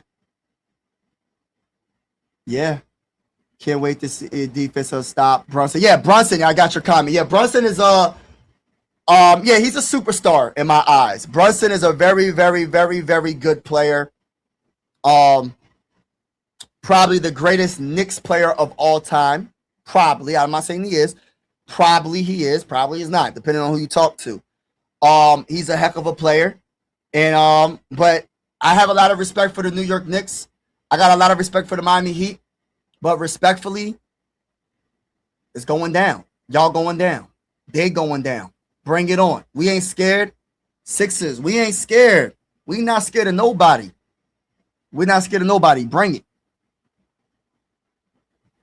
76ers versus Lakers Christmas night in LA. Let's go, baby. Let's go. My issue with is how are they going to win? Maxey is ball dominant. Brown is very ball dominant. And Embiid is ball dominant. That's not true with Embiid. LeBron can play off ball, but these got other guys. It's all about, you know, they said the same thing about the Heat. They literally said the same thing about the Heat. When they won those championships, but they won like 2 or 3. When Chris Bosh, they said he was ball dominant. D Wade, ball dominant. LeBron James, and I'm not saying like LeBron's not in his prime, so he doesn't have to be ball dominant, but I'm just saying you make it work. Someone's going to have to take a step back. It depends on the night. Joel Embiid's not ball dominant. We got to get him the ball. He could be ball dominant. We got to throw him the ball. Jaylen Brown could run the offense. Tyrese Maxey could run the offense. But like I said, man, we'll see what happens. We don't know how it's going to look, but I guarantee you they're going to make it work. Nobody knows how it's going to look. I get this comment, but we don't know. We don't know how it's going to look. I have a feeling, and I agree with that comment, what you say about LeBron James can play off ball. Yes. I believe Jaylen Brown can play off ball as well. He did it with the Celtics. When he played with one of the best players in the game and Jason Tatum, he let Jason Tatum cook. Just saying. But we know that Jaylen Brown can also take over and be the number one option in certain days and run the offense. But he did it with Jason Tatum.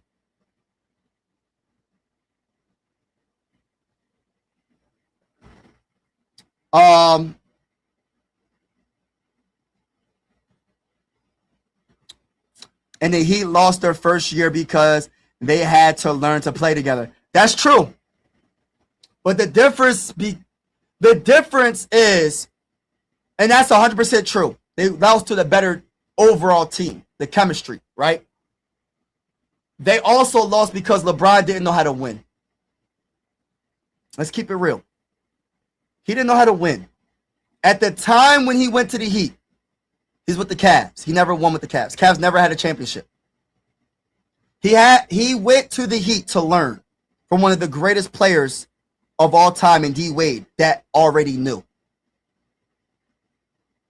LeBron James in that finals passed up wide open shots. LeBron James in that finals he isn't the LeBron James after that year. He's not the same LeBron James when he went to the Cavs and won. He's not the same LeBron James when he won with the Lakers. He knows how to adapt.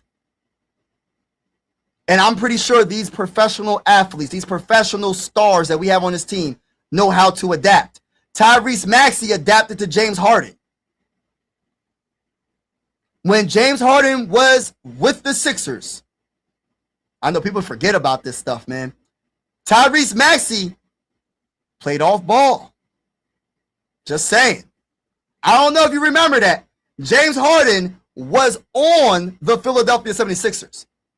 And Tyrese Maxey played off ball. So what I'm trying to say is this. LeBron James is a whole different player. Tyrese Maxey is a whole different player. And they know how to adapt to the situation. We're going to see, because just because I'm saying all this, maybe I'm wrong.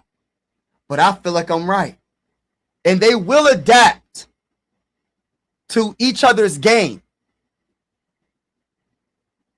And it will be one of the greatest shows that we have seen in a very long time.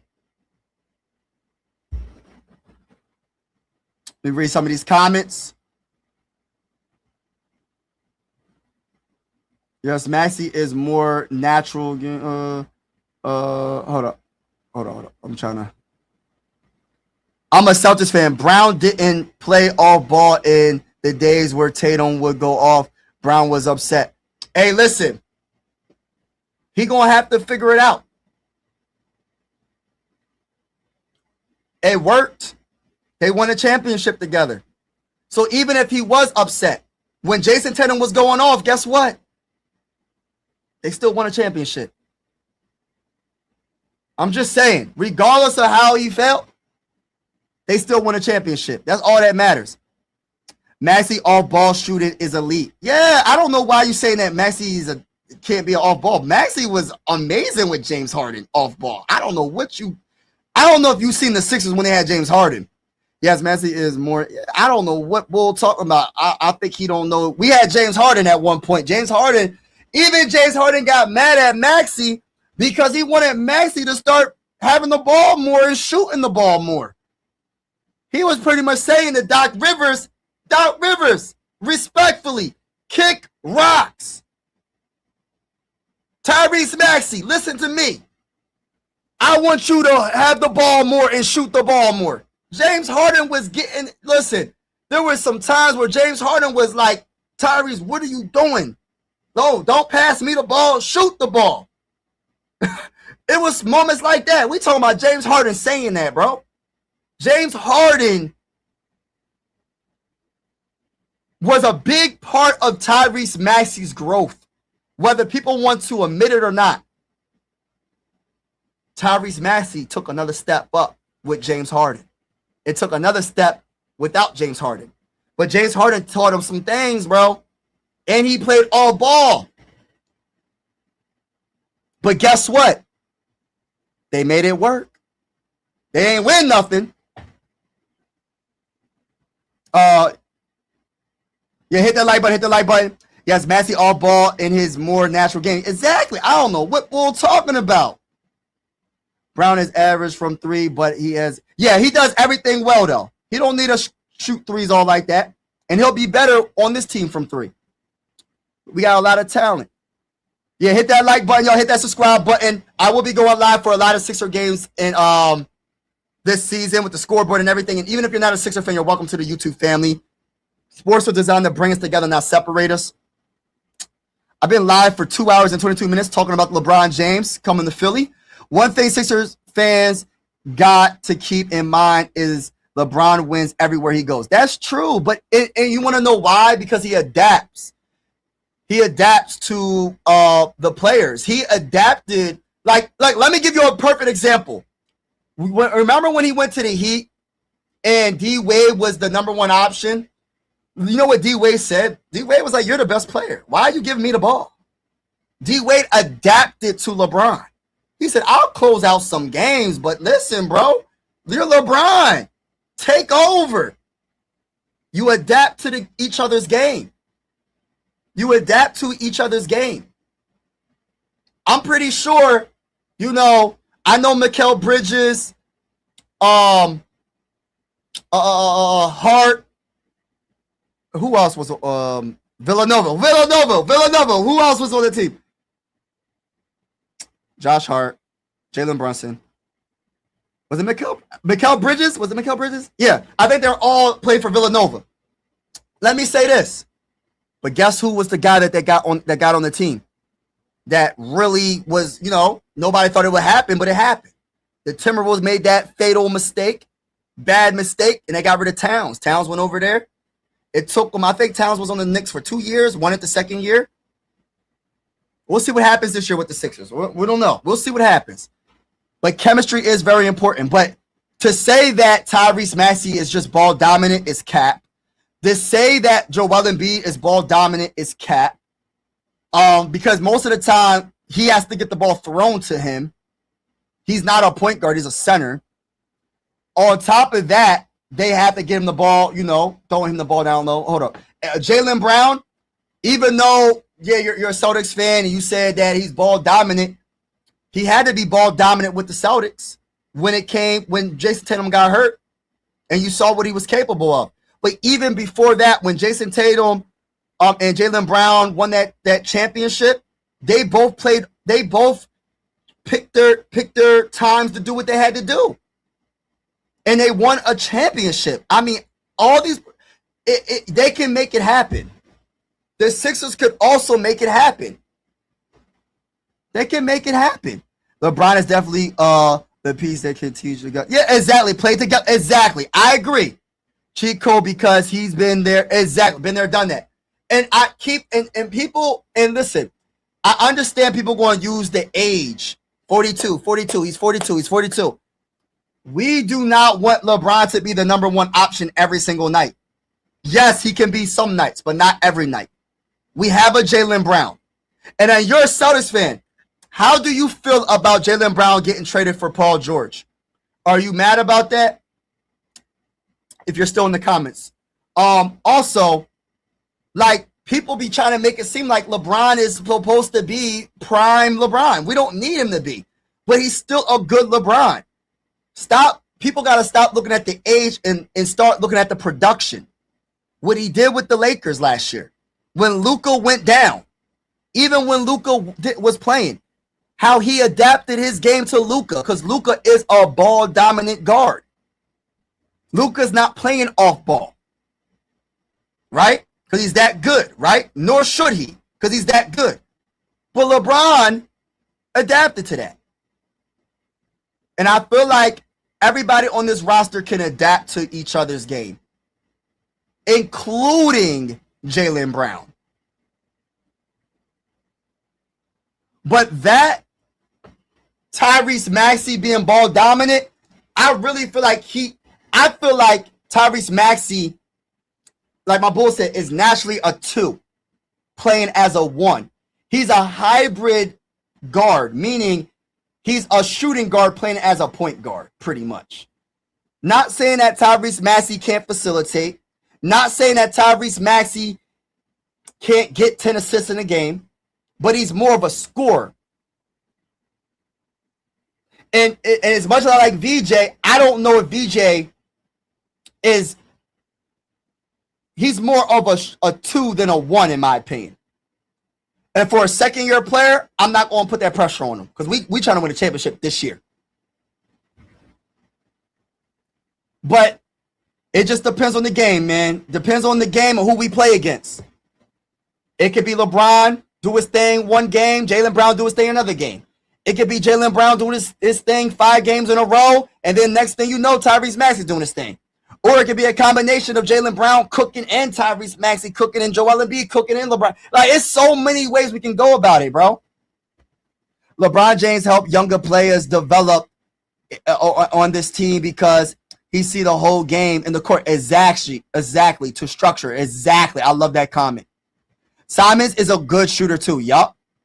Agree. You have every right to be excited for the season, but I'll be rooting against y'all. Hey, listen! I hope to see you in the comments, Joshua. You talking that good stuff, man. You talking that good basketball. You know what I'm saying? All I will say is this, bro. When we see y'all this year, I hope the first game of the season is Celtics versus Sixers. Jaylen Brown, and I hope it's in Boston. Jaylen Brown going back to Boston, going home. Let's beat them in Boston, game 1, baby. Let's beat the Boston Celtics game 1 of the 2026-27 season, baby. Let's make it happen. 2026-27 season. Let's make it happen. Shout out to everybody in the building. Knicks in 5. We gonna see. I like the Knicks. This was before Maxey was him. That was early Maxey. Was it not? Listen, bro. He had to be taught that to play like that. But still, he's capable. But that gave you tape that he can do it. He can play off ball and on ball. And I'm telling you, bro, I don't know everything about basketball, but Tyrese Maxey's more of a 2, bro. He is not a 1. He will love to have LeBron run point. I'm trying to tell you. He will love to have Jalen Brown run point. I'm trying to tell you, bro. Tyrese Maxey, listen, he is more of a 2 playing as a 1. I'm just, Sixer fans, every Sixer fan probably know this. Every Sixer fan probably knows he's more of a 2, bro. He loved getting the passes from James Harden. I'm telling you, bro.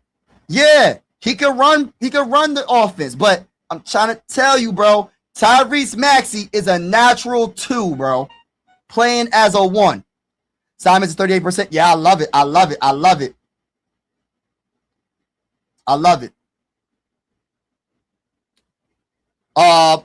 Welcome everybody that's in the building.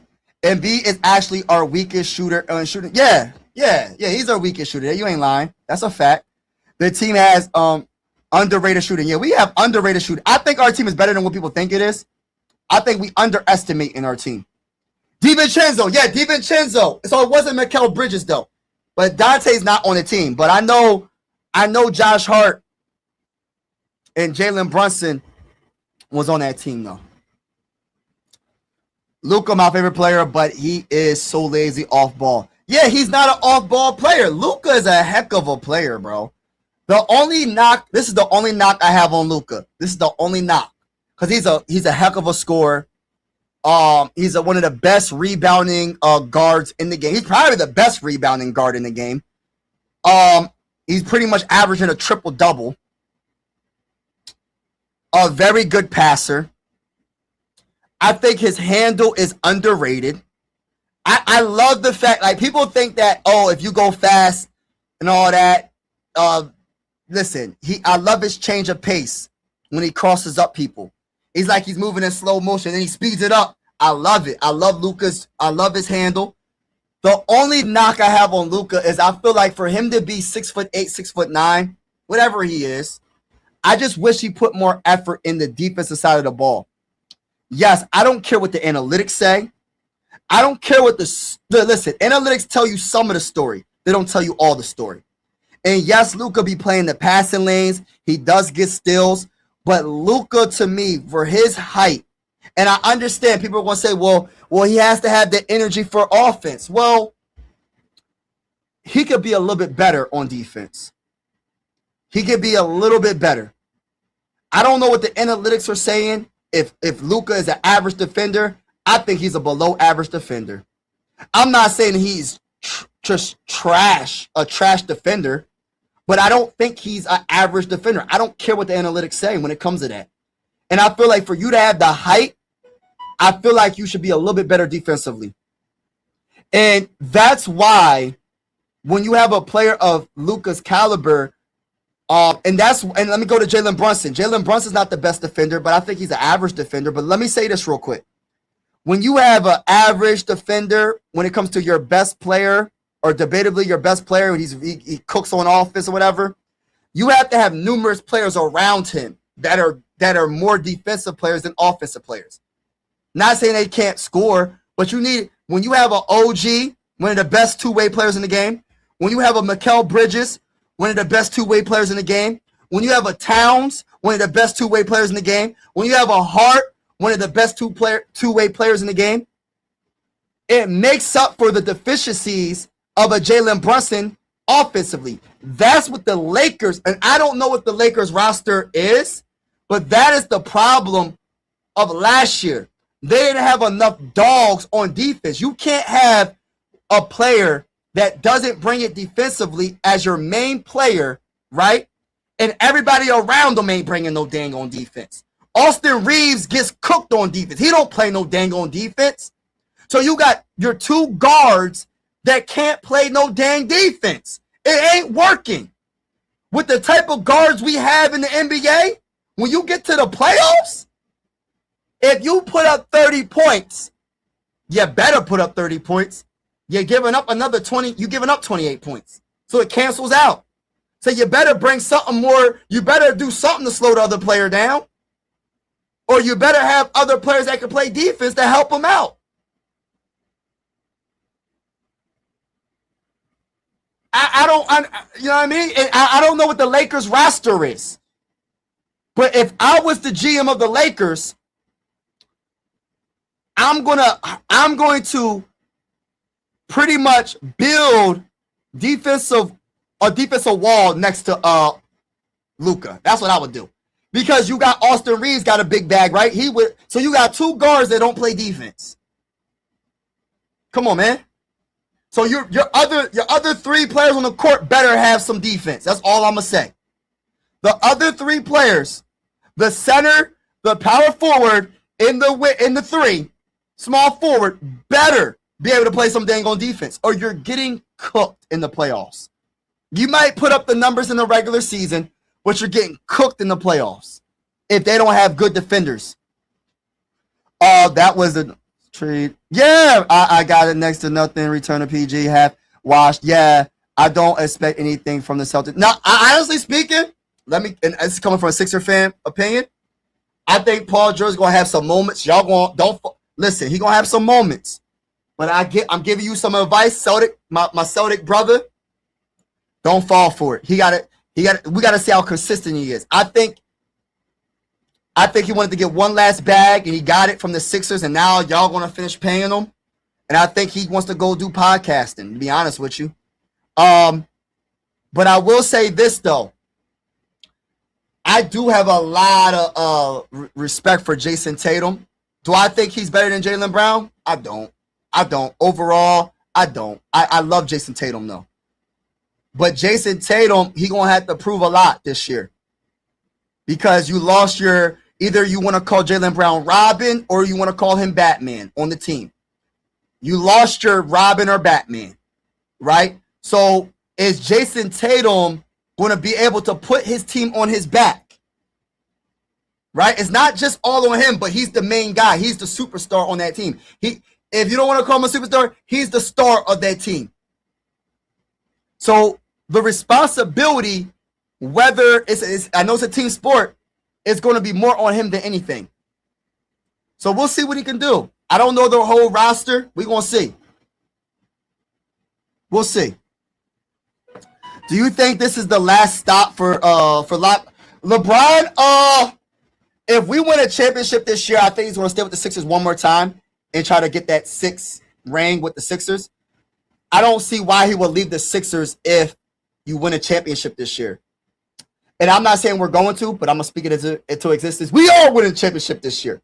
But anything happens. I said that last year, right? We ain't win. The Knicks won. So I'm just a fan just talking my talk, you know what I mean? But I feel like he will stay a Sixer if we win a championship this year. If not, he has that player option where he can go to another team. Young Maxey was more off ball, but developed. He's more effective as a ball dominant player. I disagree, man. I think he can go. I think he can do both. I disagree, but he can do both. That's what makes him so versatile. He can do both. Literally swapping George and Oubre for Brown and James. That's crazy. That's lit. Yeah, that's a fact, bro. When you think of it like that. Oh, yeah, Kelly. I forgot about Kelly. Oubre left. I forgot about Kelly. That was my guy, bro. Like, what team did Kelly go to, y'all? By the way, y'all, make sure I hit the like button, hit the subscribe button. I'm going to put my other YouTube channel in the chat. If y'all can subscribe to this channel as well, I would really appreciate it. This is my football channel. I am a Sixer fan. I'm Philly everything besides football because of Randy Moss. This is my other channel. I'm going to just spam it a couple of times in the chat. Spam it a couple of times. So this is my other channel. If y'all interested in football play-by-play, I will be going live for a lot of Viking games. It's lit over there. I go live for a lot of games. All the games, actually. And I will be going live for primetime games as well. But this is my second channel. If you're interested. I'm a Patriots fan. So, oh yeah, that makes sense. You're a Barcelona fan. Stuff. Had to sacrifice Jaylen Brown for AJ Brown. Yeah, and it's not worth it unless my Patriots win the Super Bowl. You know what? Can I say this real quick, man? I'm a very big Drake May guy, man. As a Viking fan from Pennsylvania, bro, I wanted us to draft Drake May. I wanted Drake May so bad on the Vikings, bro. Like, Drake May, one of my favorite players in the game. And a lot of people were trying to tell me on my other channel, Drake May is not that good. He's going to be a bust. Spencer Rattler's going to be better than him. All these players. Hey, listen, I can't tell.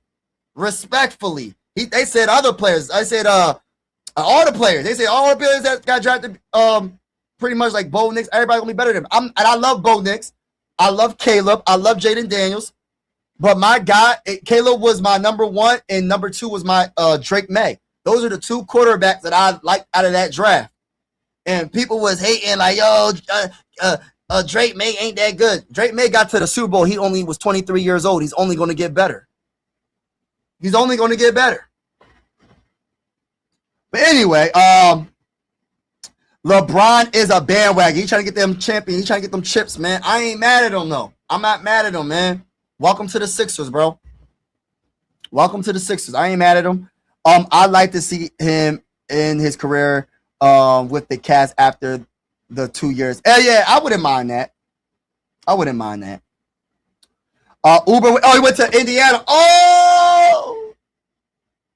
Oh my gosh. Let me say this real quick. The Pacers are going to be one of the best teams in the East, y'all. Do y'all hear what I'm saying? The Pacers are going to be one of the best teams in the East.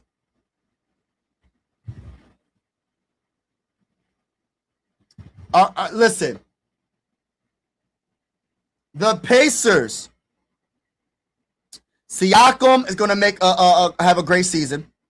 But the guy I want to talk about the most is one of my favorite guards in the game. I don't care what you say about the man off the court. That's his business. But on the court, Tyrese Halliburton, to me, is one of my favorite. He's one of my favorite players. He's one of the best guards in the game, baby. One of the best guards in the game, bro. One of the best guards in the game. Thank you for that, bro. But it's going to be a great season. I can't wait, man. Get y'all popcorn ready. I want to say to everybody, God bless each and every one of y'all. Keep your head up. No matter what you're going through, God would always be with you. Keep God number one, first and foremost. I'm about to get off this live stream. I want to say to everybody in the building, man, have a wonderful day, man. Have a wonderful day. Keep your head up. And you never fail at something unless you quit, unless you give up. And don't let nobody tell you that you can't do something. Whatever you want to do in life, go do it. Life is short, man. Whatever you want to do in life, go do that, man. I don't care if it's a family member that doubts you. I don't care if it's your husband, your wife, your cousin, anybody, your mom, your dad, nobody, grandmom. I don't care, man. Do it. And make sure it's legal. Whatever you want to do, go do that, man. But yeah, man. Hollywood, Holly. Yeah. But yeah, you ain't lying, bro. Hey, listen, bro. You know what it is. But all right, y'all. Peace out, y'all. Have a wonderful day. Shout out to my boy Nick in the building. Yeah, we good, bro. Welcome to the Sixers, LeBron James. Welcome to the Sixers, LeBron James, and I'm out. Peace.